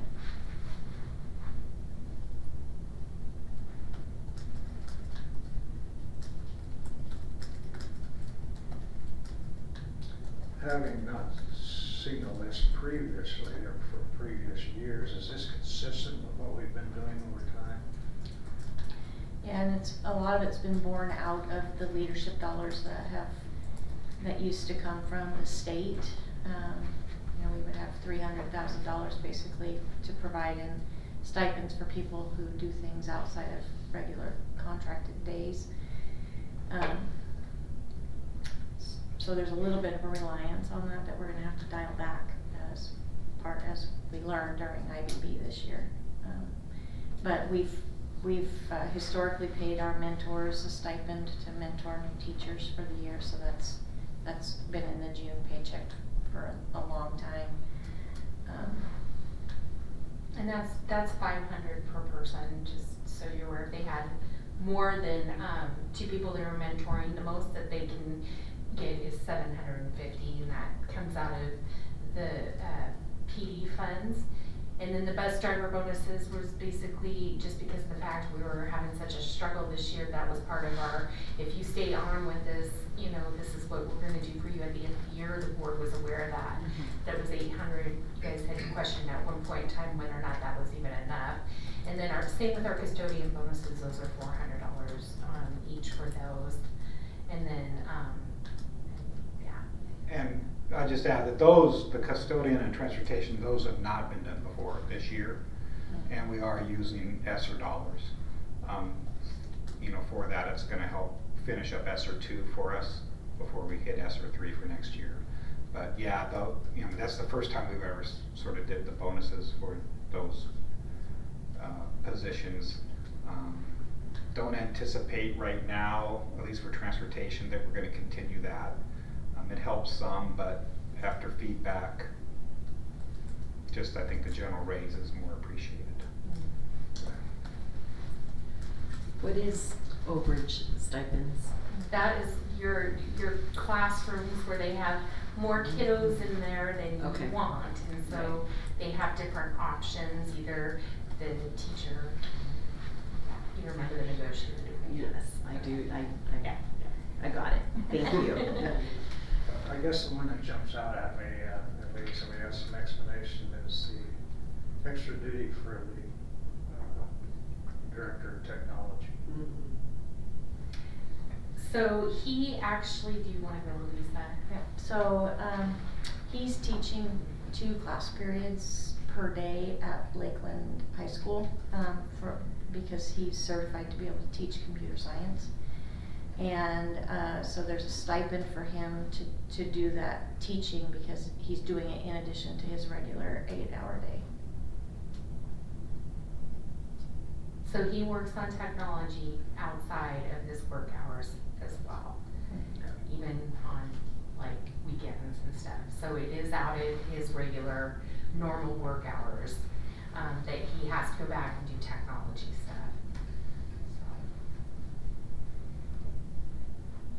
So he works theoretically works a regular 40-hour week all year long.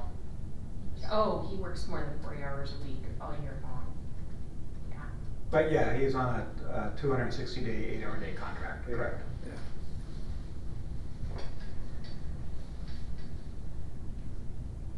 Have we seen that curriculum? I don't remember seeing any computer science curriculum. I'd like to know what he's teaching. Bring it. Thank you. Mhm. We'll make sure it's at the workshop for the curriculum.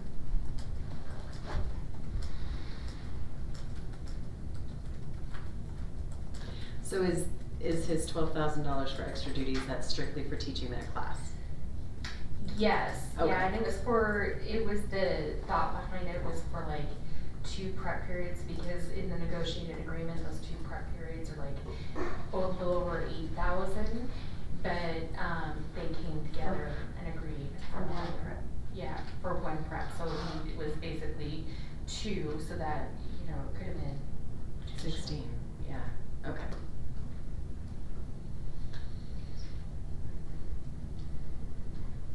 And then the summer curriculum stipends, what are those entail?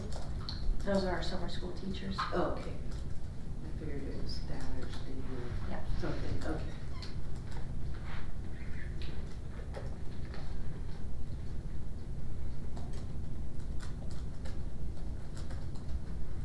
No?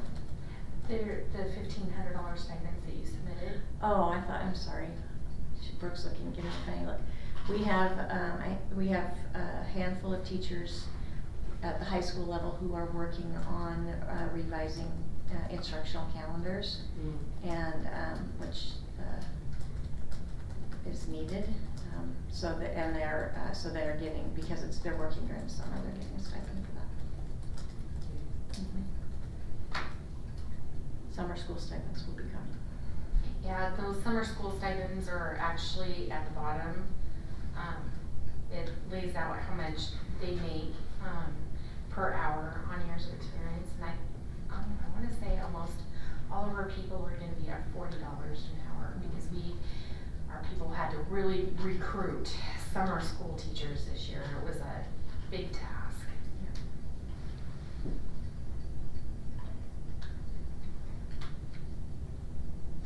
Why was it such a task? Because they weren't available, or they didn't wanna do it, there wasn't enough money? All of it. All of it? All of it, for whatever various reasons. I mean, it's just, you know, we have people that are leaving. It's just, there's so many things. I mean, just like when you'll see in the exit interviews, there's a plethora of reasons why Okay, people yeah. are leaving. It's not just Right. one little thing or whatever. but- Okay. Well, I'm thankful for those that stepped up. So are we. Yeah, yeah.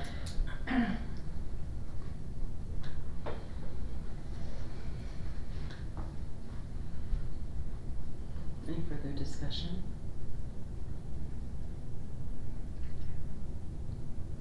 I have no discussion, I don't think. Okay. I'll entertain a motion. I move we approve the June 2nd as presented. Second?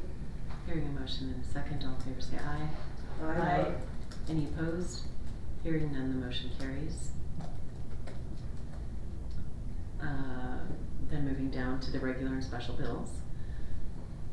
Are there any questions or comments regarding the special bills?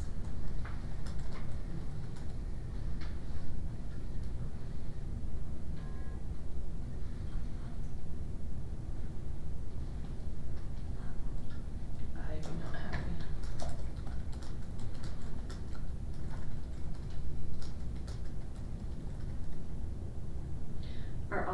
Do all of our buses have camera systems? Ryan?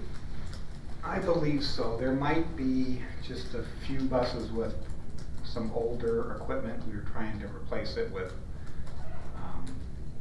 some of the better cameras and things like that. Okay, so. I think we're pretty much there now, yeah. Okay, so I was just curious if this camera equipment is for the current buses or if it's for the incoming buses that are somewhere in. Yeah, this is for current buses. Okay. Yeah, when we order a new bus, we include the cameras as part of that purchase. Oh, okay, good to know. Some of these cameras were not for all of our buses, but some of our buses that are, especially on the highway routes, like on Highway 53, things like that, where it has the stoplight, or the stop sign camera, which if someone blows through, it captures it. Because we've had those, and that's a pretty dangerous thing for the kids if they're, you have traffic that's not stopping, and we can then file a report with the authorities, and they get the license plate, issue a ticket. Okay.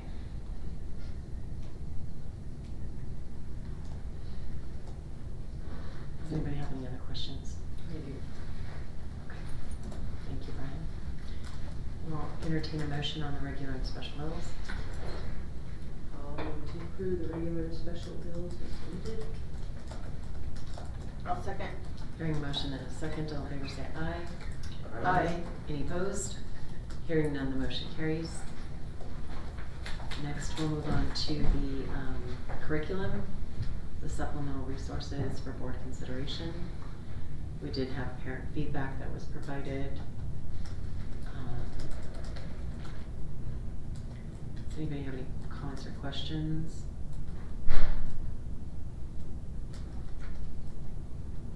And I do appreciate the librarian also providing some input.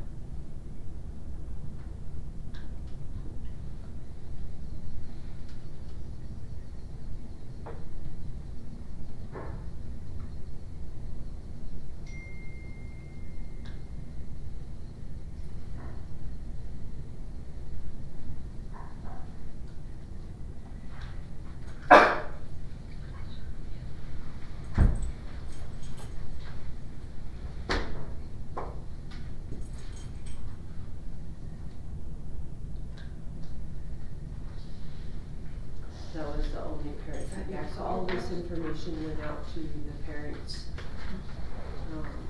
And that was the only feedback. Almost like we got, it's- so it was there. It's like there's air and something. Oh, alright. Just. It was just, you could hear the pressure, I could hear the pressure in the water thing. I was like, what the heck is that? Just making sure something wasn't gonna. Sorry. No biggie.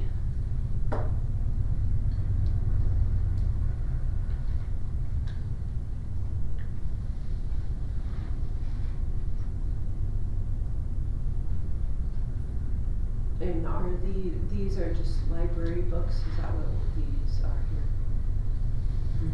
Yeah, okay. Yeah, when you click on it. The first one is, our Kevin donated that to all of the schools. I actually have a copy of it if anyone wants to see it. All of TLE is library books.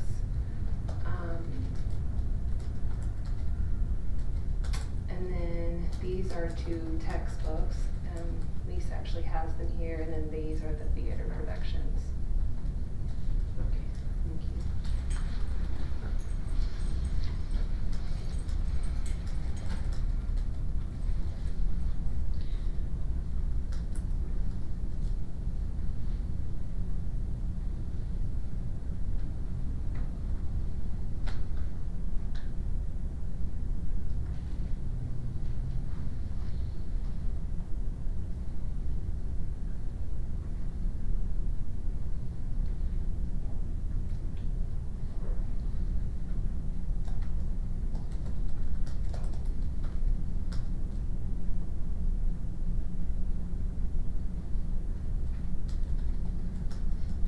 Does anyone have any discussion on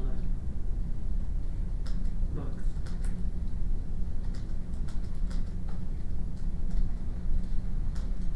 Well, it's just sort of hard to, we can say yes or no or what have you, but without having the physical book, they're just, and then there's some of the issues that were raised, there's no way for us to know if they actually exist or not, because we don't have the physical book or books.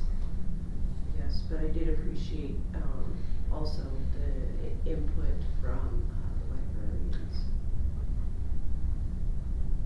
And the parents took the time to actually look at the list and then give some feedback.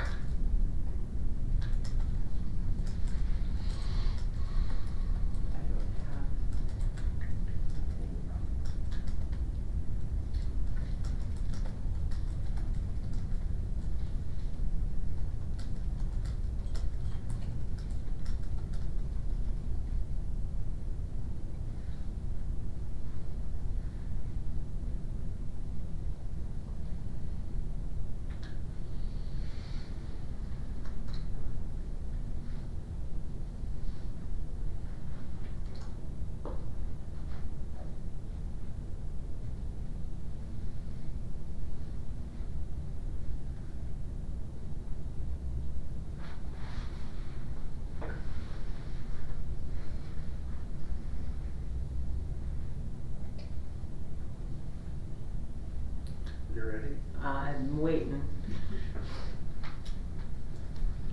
I would move we approve the list as presented with the exception of Shredderman series and Charlie and the Mouse series.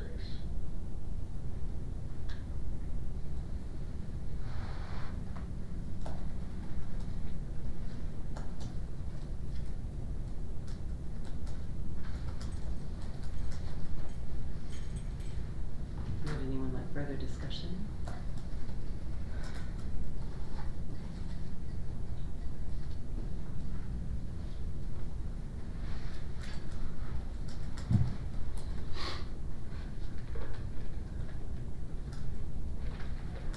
I would second Bob's motion. Hearing a motion in a second, all in favor say aye. Aye. Aye. Aye. Any opposed? Nay. Hearing 1 nay and 4 ayes, the motion carries. Can you have a roll call vote, Madam Chair? Yes, we may. Trustee Quigley, Yes. Trustee Bain, Yes. Trustee Jones. Yes. Vice Chair Grissom. Nay. I'm sorry. Yes. I'll just say yes. I know it's me. Sorry. Can I ask a clarifying question? Yes. Which 2 did you say? You said Charlie, and which other one I couldn't hear you? Shredderman series. Okay, that's what I thought you said. Thank you. Welcome.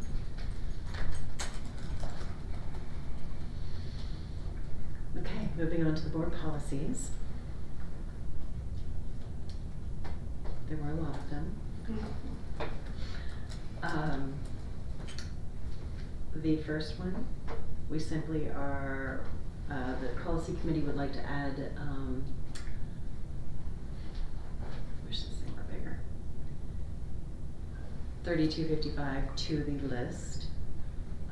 We have not adopted this list before, but there are policies and procedures that the board is required to annually review.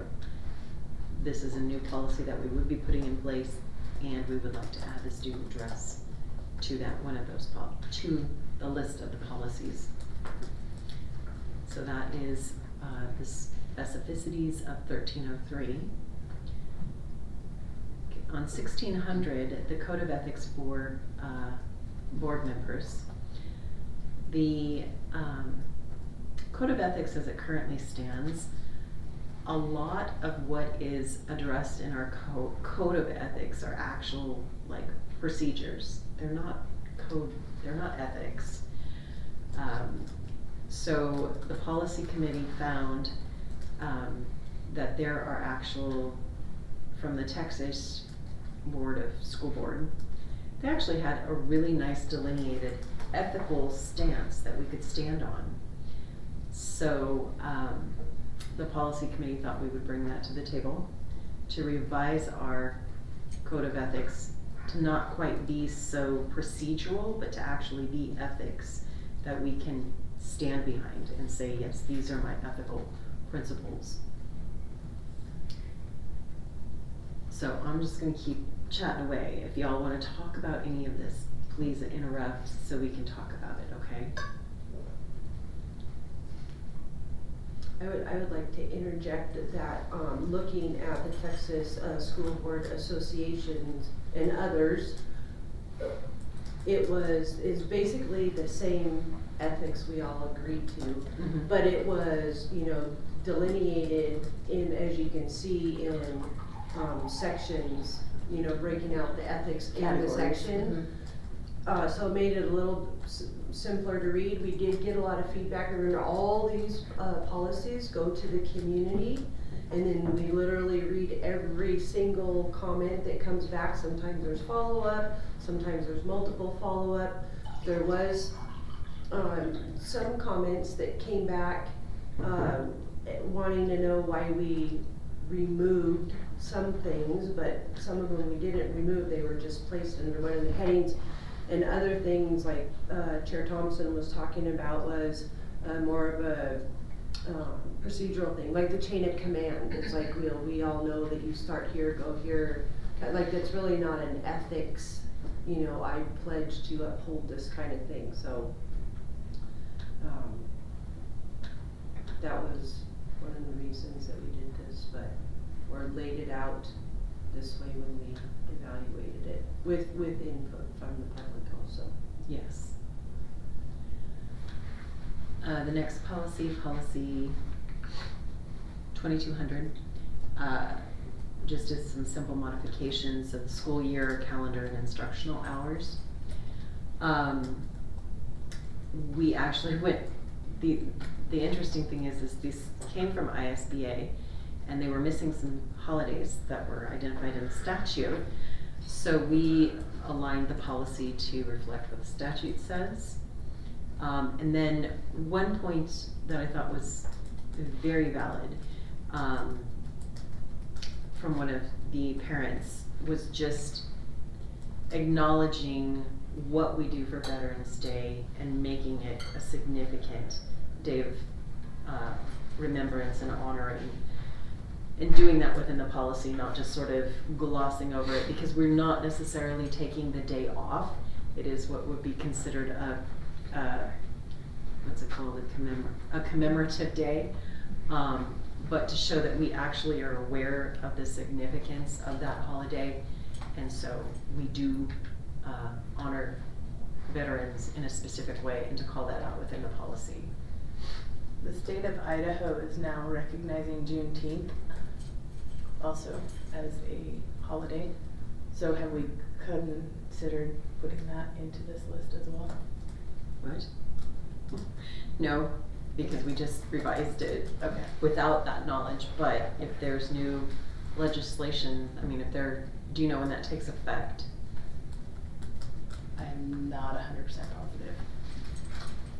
And it wasn't listed in current statute, so Uh-huh. it just hasn't been Okay. updated yet, because we checked it multiple times to guarantee, and then we Yes. even went back after we had some parent comments, so at this point, it's not listed, it wasn't one of the holidays listed. Okay.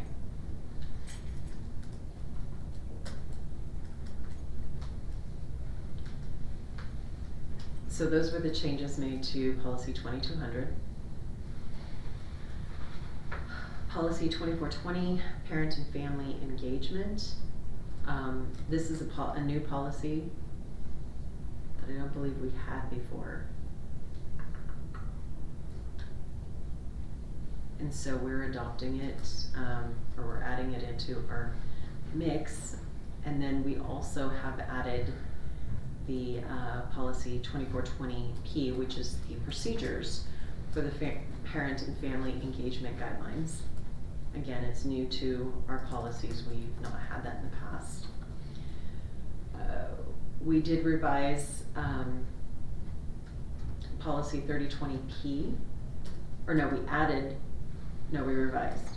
We revised. Can I interject? Please. So 2420, we did have 2420P, I think it is a procedure that goes with it, we did Oh, not right. have. Thank you. Yeah. Thank you. Okay, so we had 2420. There were just some grammatical changes, because there's someone on the committee that just drives me nuts with her words. Anyway, that would be myself. So there's just very few grammatical changes, and then we added 2420P, which is the procedures that align with 2420. So we have policy and procedures. We modified the proof of residence procedure to make it a little bit more concrete, I believe. And to make it very clear that every single year people have to prove their residency. It's not just once you're in. So, because there has been some problems within the school buildings that if a parent's already there, they don't have to provide proof, and then they may not be within the district, and then you find out in the middle of the year, and then, I mean, there's just, so the residency needs to be established every year, because every year we request every student to re-register. So they're just gonna go through the entire process. Part of that process. Yeah. Let's see. Let's go to, because I think 3255 will have some discussion, but going to the draft policy of 3330 student discipline, we also the policy committee aligned this more to statute with its words.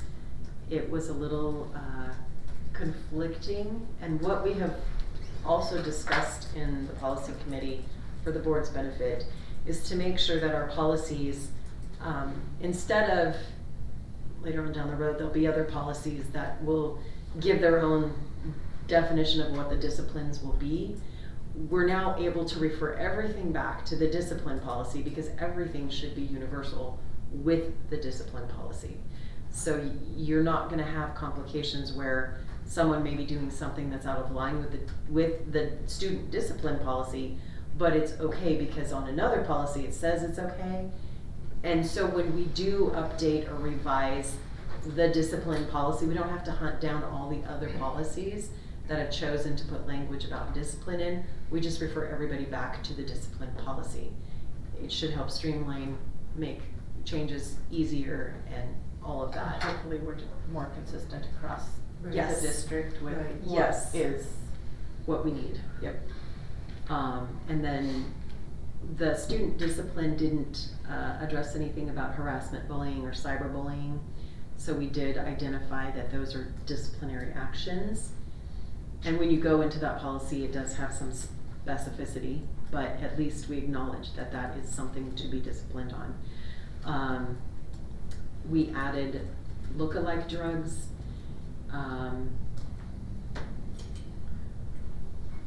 actually, the lookalike drugs was, already in, ISBA's. Was it? Yeah, policy, Okay. and the reason it's highlighted, because I don't know what a lookalike drug is. Okay, that's why we highlighted it. So I question the language. I mean, I think that's such a huge interpretation. I'm not sure what that's supposed to be.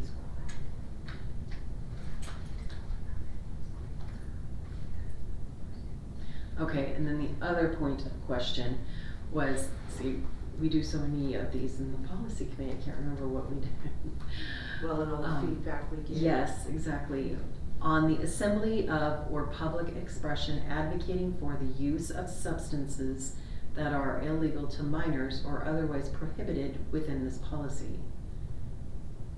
Do you want to speak to that, why that got highlighted? I don't remember to tell you actually off the top of my head. What that Lynn, was. do you happen to remember? Say repeat yourself. What are you asking?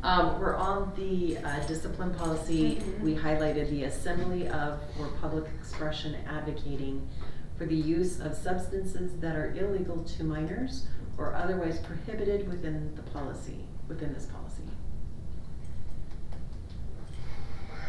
I don't remember. I think it probably had something to do with the assembling or the public expression portion of Yeah, it. I don't for some reason I remember we were talking about the fact that there's a vape store right next door to the high school. Yep. Yeah, that came up I too. feel like it was all Yeah. part of that, but I don't think there was any action steps attached to it. Okay. Because this is the one, remember, where then we started really looking at, you know, do we list everything out? Do we, Right. and we said this one could be dicey from a principal standpoint, because what's public expression, and it could be somewhat subjective. Right. But I feel like we highlight it because we talked about this for a couple of weeks, and I think we just forgot to come back and think. Well, I think it was that we were bringing it to the board for Right. conversation and input as to whether or not it should be in the policy or not. And anybody's welcome to join the policy committee Yes, when we meet. please. Or brains That would be great. I bring food. Yes, she does bring food. Sometimes I overboard us because it's a chocolate day, so just. Yes, and also we felt that the policy lacked granting teachers powers and duties within the discipline arena. So we felt that the teachers needed to have the power to adopt a reasonable rule and regulation to control and maintain the discipline in their classroom. That's actually a statutory right that was Yes. overlooked in the policy, and Yes. it didn't align with statute, so I felt that if they have the statutory right to maintain the discipline and rules in the classroom, then the policy should say so. Yes. And it's powers, not authority. Powers just seems, That's. I don't like the word, but I mean, that's all I'm asking is, Change it to authority. It's the language from the statute. that's what I'm wondering. And if it's statute, then I wanna leave it. Just personal opinion, I don't like the word. Right. I prefer authority, but that's. And then suspension was reworded to temporary suspension because throughout the statute, it clearly states suspensions are temporary. They are not permanent. If they're going to be suspended for longer than a certain period of time, it then becomes the expulsion. So we just identified that, you know, if you're suspended, it is temporary. So either you're suspended temporarily or you would then fall into an expulsion, which would then grant an expulsion hearing.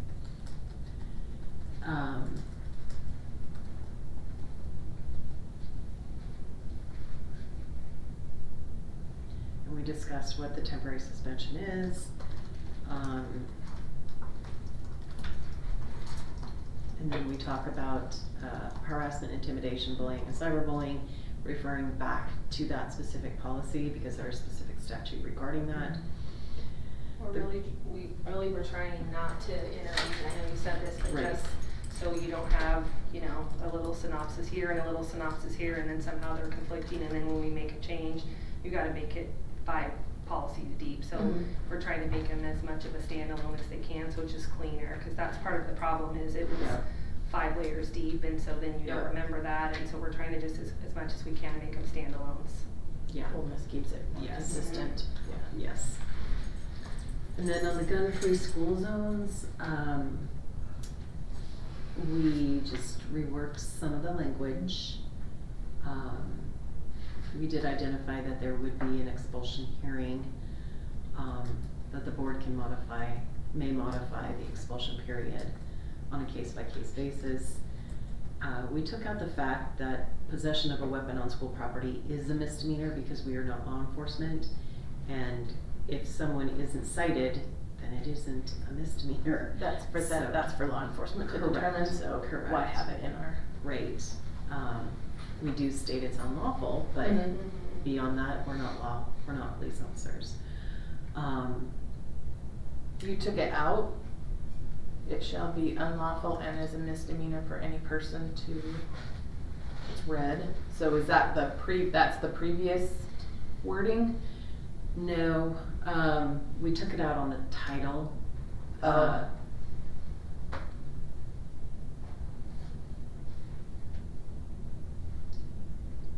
I think we need to reword that language. It should say may be a misdemeanor, if we're gonna put that in there. It shall be up. Yeah, because if they're not cited, then it's, and I don't know what police do, not all of them are cited, so, yeah, we need to change that language. So can you note that down, yes, please? Thank you. We did also put some clarification in for the deadly or dangerous weapons, to specifically state that it does not include a pocket knife with a blade of less than 2.5 inches to be considered deadly and dangerous. And then just added more,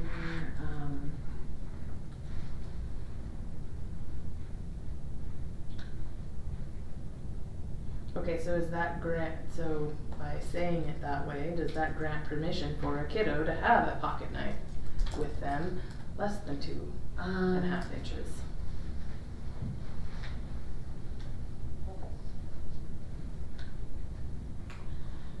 It doesn't, but I'm trying to figure out where it says that. Because I know they're not allowed to bring weapons to school, but there is specific, there's more severe consequences if the weapon that is brought is deadly and dangerous. Gotcha, okay. So. Okay.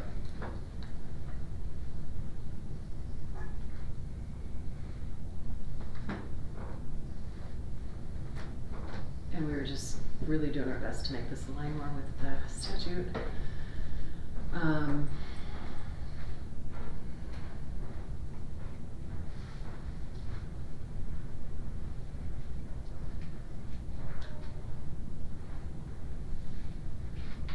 And then Trustee Bain's, other question about the word, power. Mm-hmm. We could always go back and relook at that, the word in statute. I was trying to find the other reference to it, might be empowered. Oh, okay. Oh, okay. So, maybe we could change that to authority or I like that one better than empowered. Trustee Bain, right here on number 11, it says using, possessing, controlling, or transferring any object that reasonably could be considered or used as a weapon. So a pocket knife would fit there. Thank you. Thank you. You're welcome.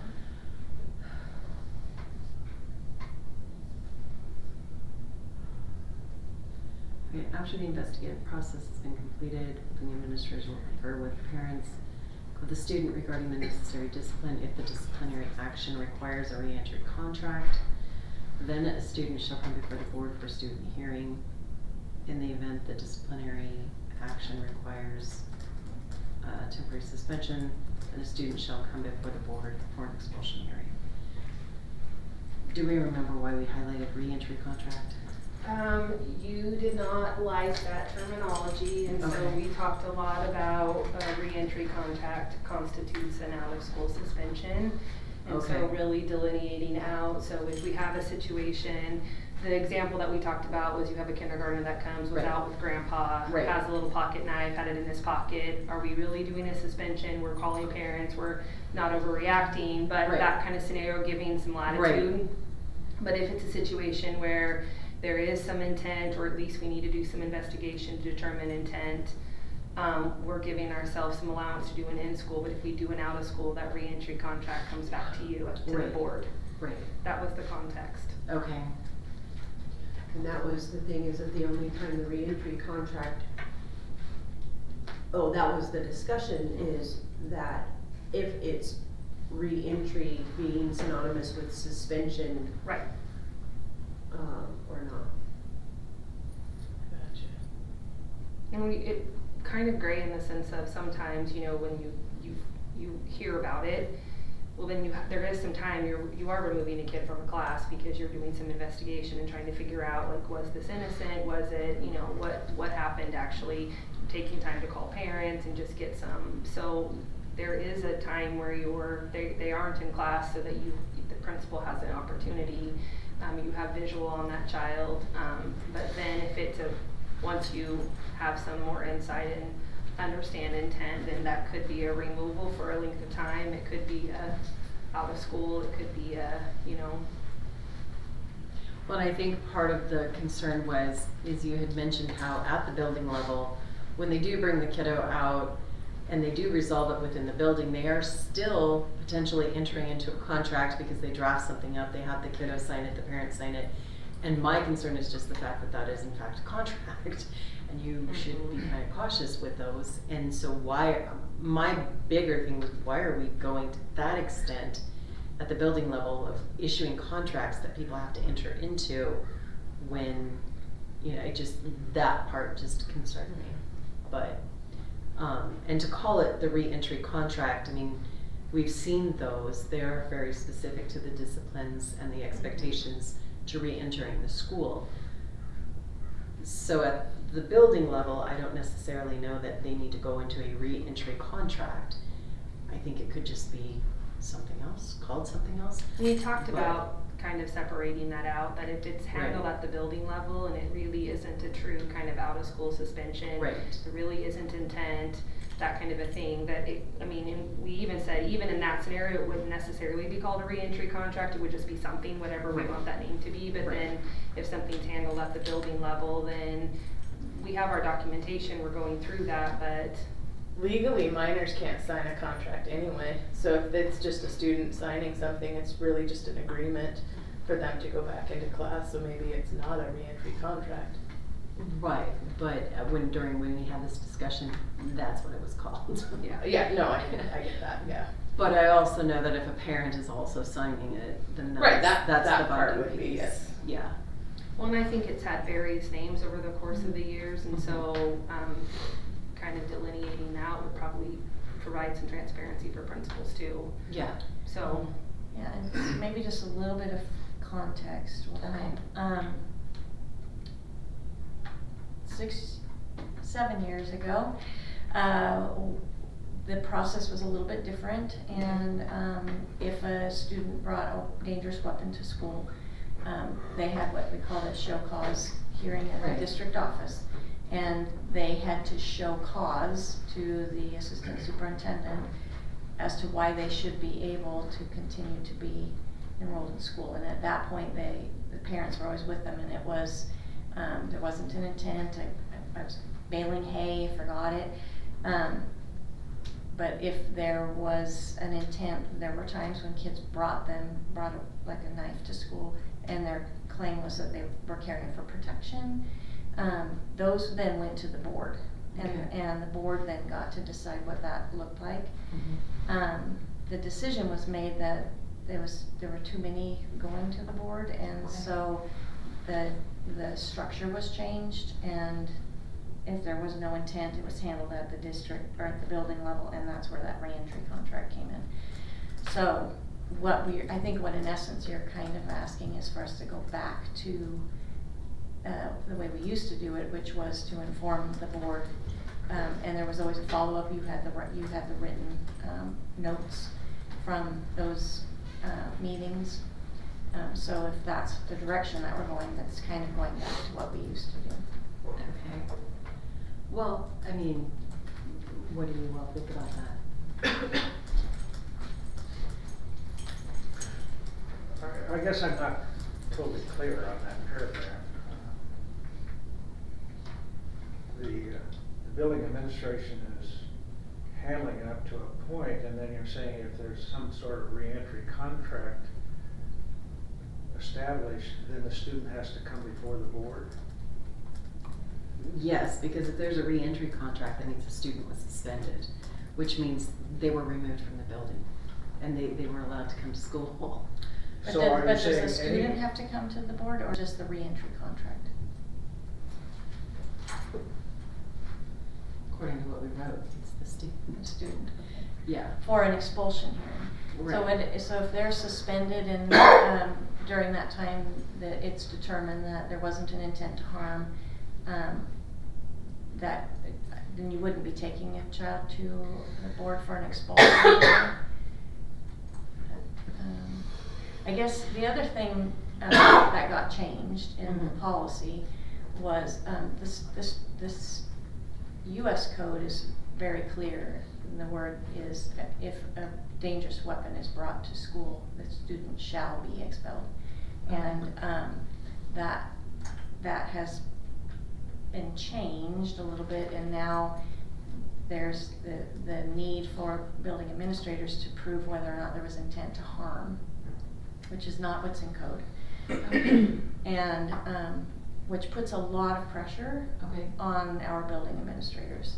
I would agree. And so what would be clean to me, especially if we're talking about dangerous weapons, right, is that we follow the US code language, which says shall. And then the board, it goes back to the language you have up there. The board then can make the determination after listening to the student and the parents as to what you want your action to be. Okay. But then we're not asking administrators to make a decision about whether or not a student is safe to have in school. Yeah, even I state understand. statute says that the board should be doing that. Yeah, that's a lot for. Yeah, and it's one of the things that causes them the most angst. Okay. Right. Sure.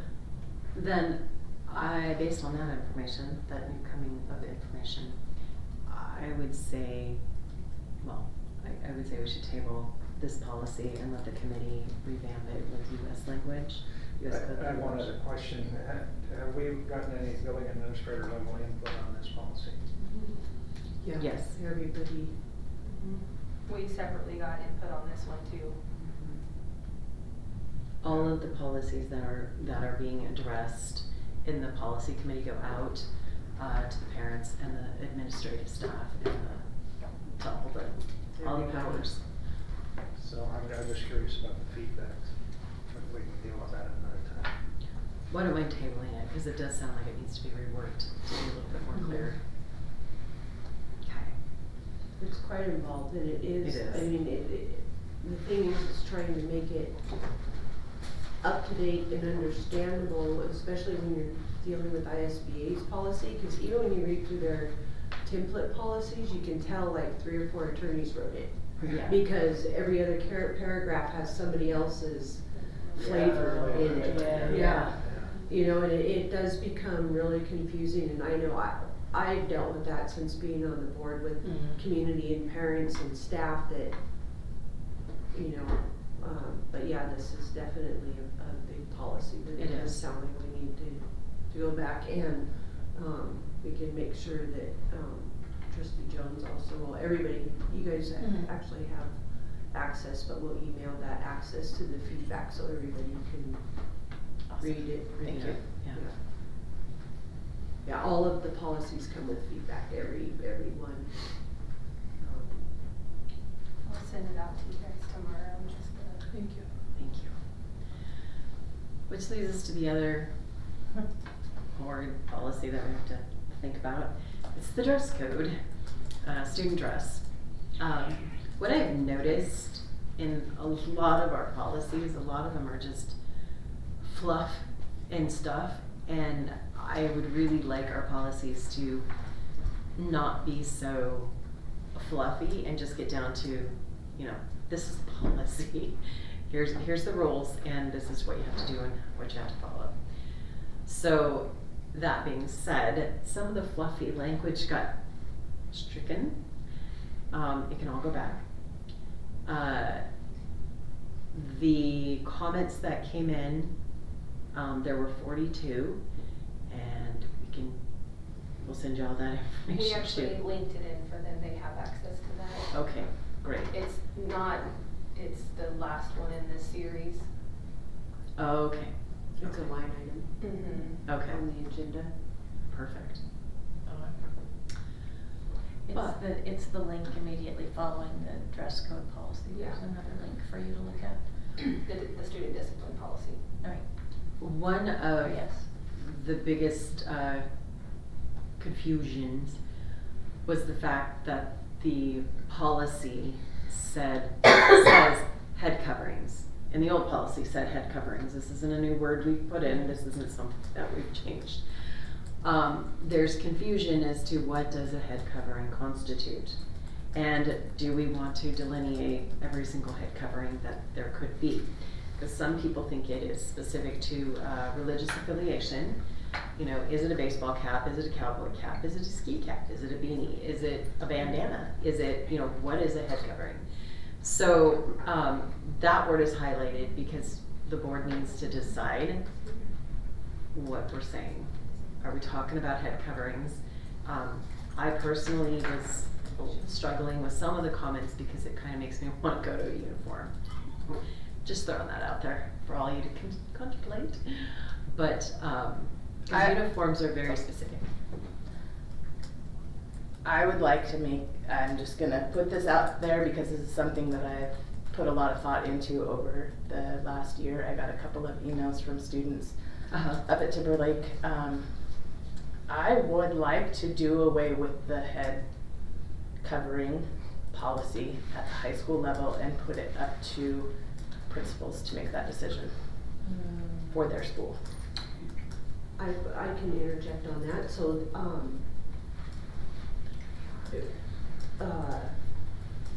part of the information we learned was that, it used to be that a hat was just disrespectful, right, to wear in the building or when you're sitting in class page. Well, now the reason they don't want hats is because they're not identifiable on cameras. That was not Mr. Everland's. Can I add to that? She's correct. So Board Chair Thompson actually asked me to invite several of the secondary principals to come and kind of speak, and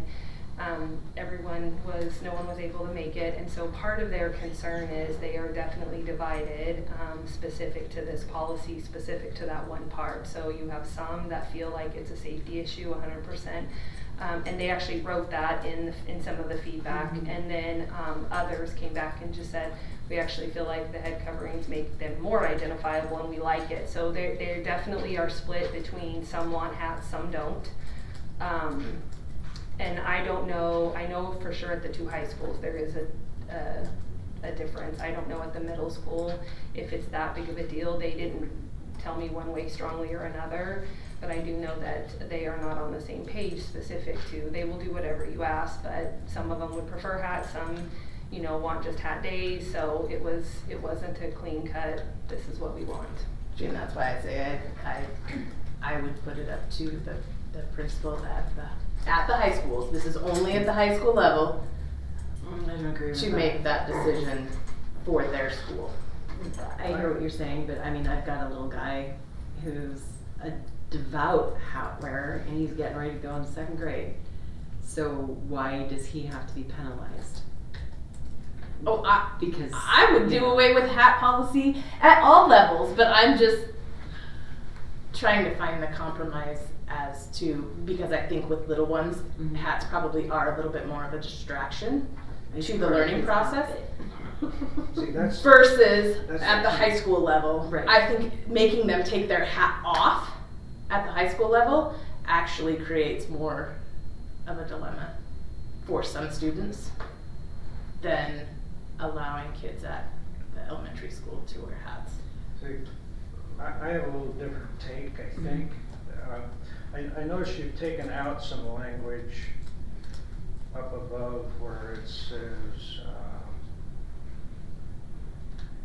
disruptive to the educational process, essentially. That's a kind of language that's commonly used in the court settings. Right. For determining whether or not, something is inappropriate. If a kid's wearing a cap or a hat or a beanie or whatever, and that causes a disruption to the educational process because kids in the class are either making fun of it or grabbing for it or whatever it is, then it needs to be done away with. But it should be done on the basis of whether or not it disrupts the education process, as is the case in any other dress issue. I hear you. I do. But I think if we already have division over yes, no, you're going to end up with more division when the teachers can all be like, yes, that's a distraction, no, it's not a distraction, and where is the boundary for that to lie in? It's completely subjective that if a teacher just doesn't want kids wearing hats, well, it's not a disruption, it's that teacher's preference.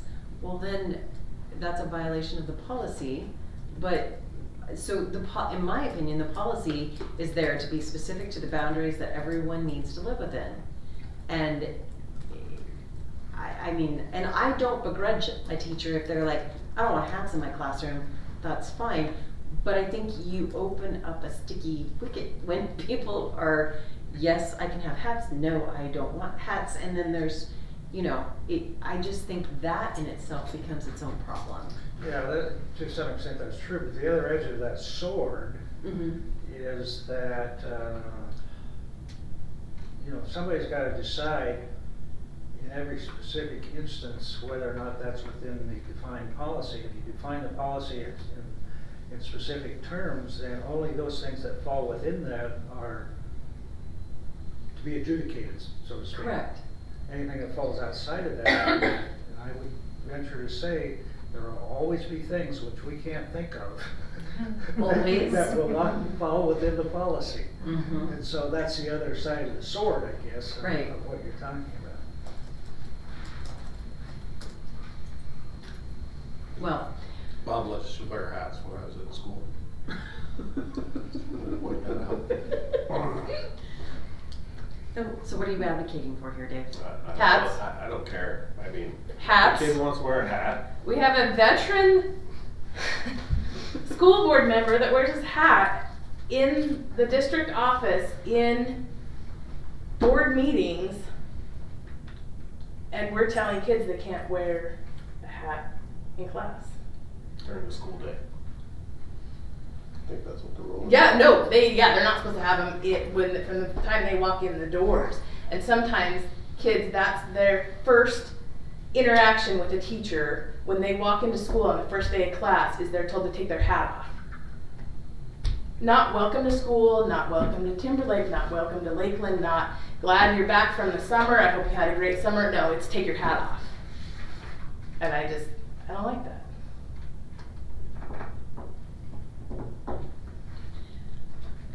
I wish they would have came and advocated because their staff, I wish you guys could see all those comments because they want us to do away with hats altogether, the staff comments. My suggestion is, this is such, it came to us because staff had issues with it, right? And then it turned into this huge community conversation that the board, and the board never anything, the staff wanted it revamped. So being that no staff will show up and advocate for it, I say just get rid of it. Get rid of the policy? Yeah. I agree. Whole policy. Get rid of the Get policy. rid of it. And let them all figure it out. The portion having to do with hats or No, the whole thing. No, the whole thing. Yeah. The whole dress code? Yep, why not? Well, that's what ISBA recommended when they came and did our training. Don't have a dress code. No, let's have a uniform. You will never get my support for that. Have Sorry. all those little cherubs looking identical? That'll be easy to figure out on camera. Yeah. I mean, it's just become this huge, trying to go back and forth. I mean, there was even complaints because we were looking at it again, you know, that we're weaponizing it. And the board is not weaponizing it. It's because it is so controversial between the community, the staff, the students, and there is no consensus anywhere. Pick a paragraph, pick a heading. I think it's just a sign of times that we're in. I would agree. Well, it's kind of, I mean, we say matters of dress remain primarily the responsible of students in consultation with their parents or legal guardians. And then we turn around and tell them what they can and can't wear. I mean, seriously, it's okay for my elementary kid to go to school in her bedclothes and take a blanket and lay on the floor with other students and watch a movie on pajama day, but my high school student can't wear a hat in the middle of winter? They're not supposed to be watching movies. We have a policy on that. Don't tell me it doesn't happen in every elementary classroom. I know it happened, but I haven't gone there yet.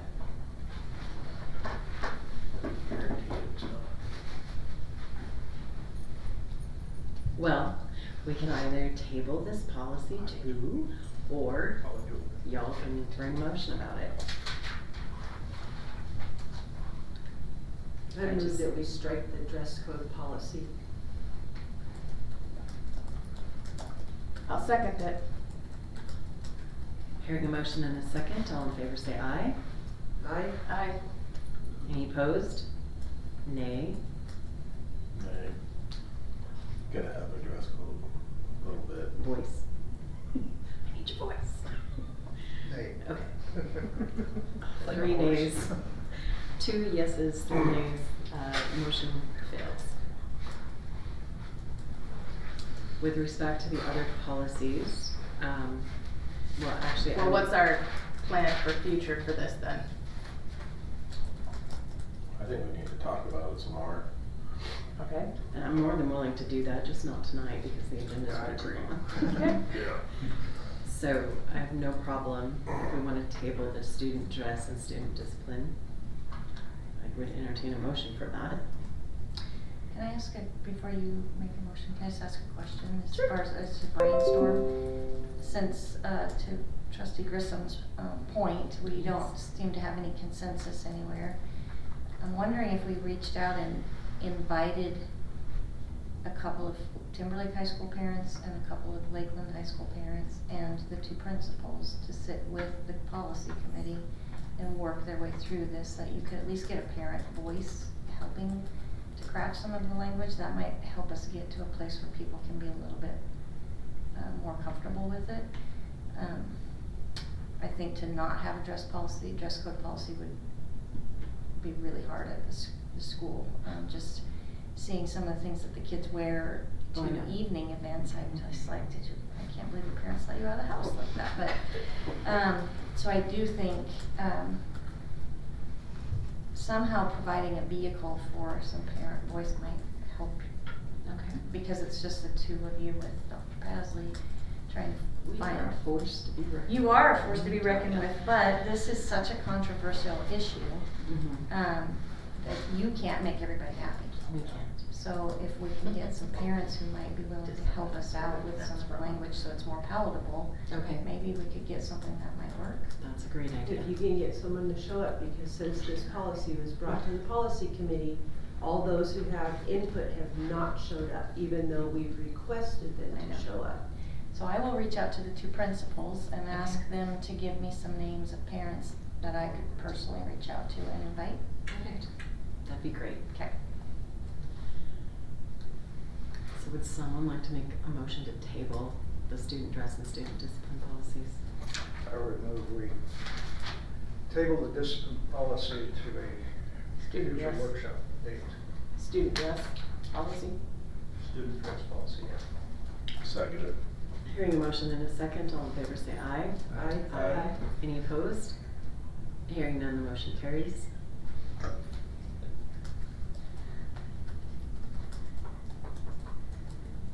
And then if anyone would like to toss out a motion to approve the other policies, that would be great.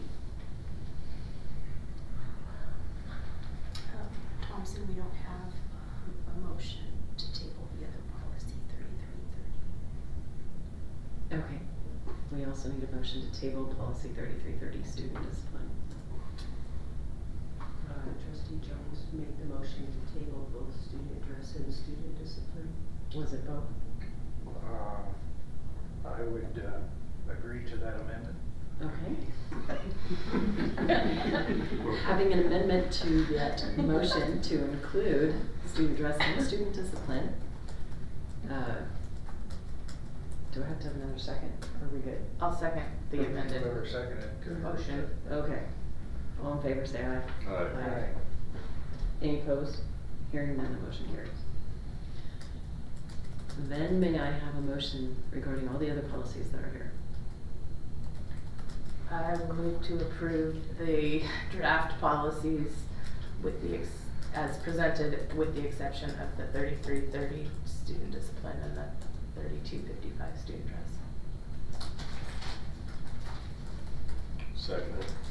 Having a motion and a second, all in favor say aye. Aye. Any opposed? Hearing none, the motion's carried. Motion carried. Next, we have the approval of the bus bid. I was quite shocked when I saw this, given the fact that, you know, we keep approving these, and apparently the bus people keep accepting them and then changing the bids.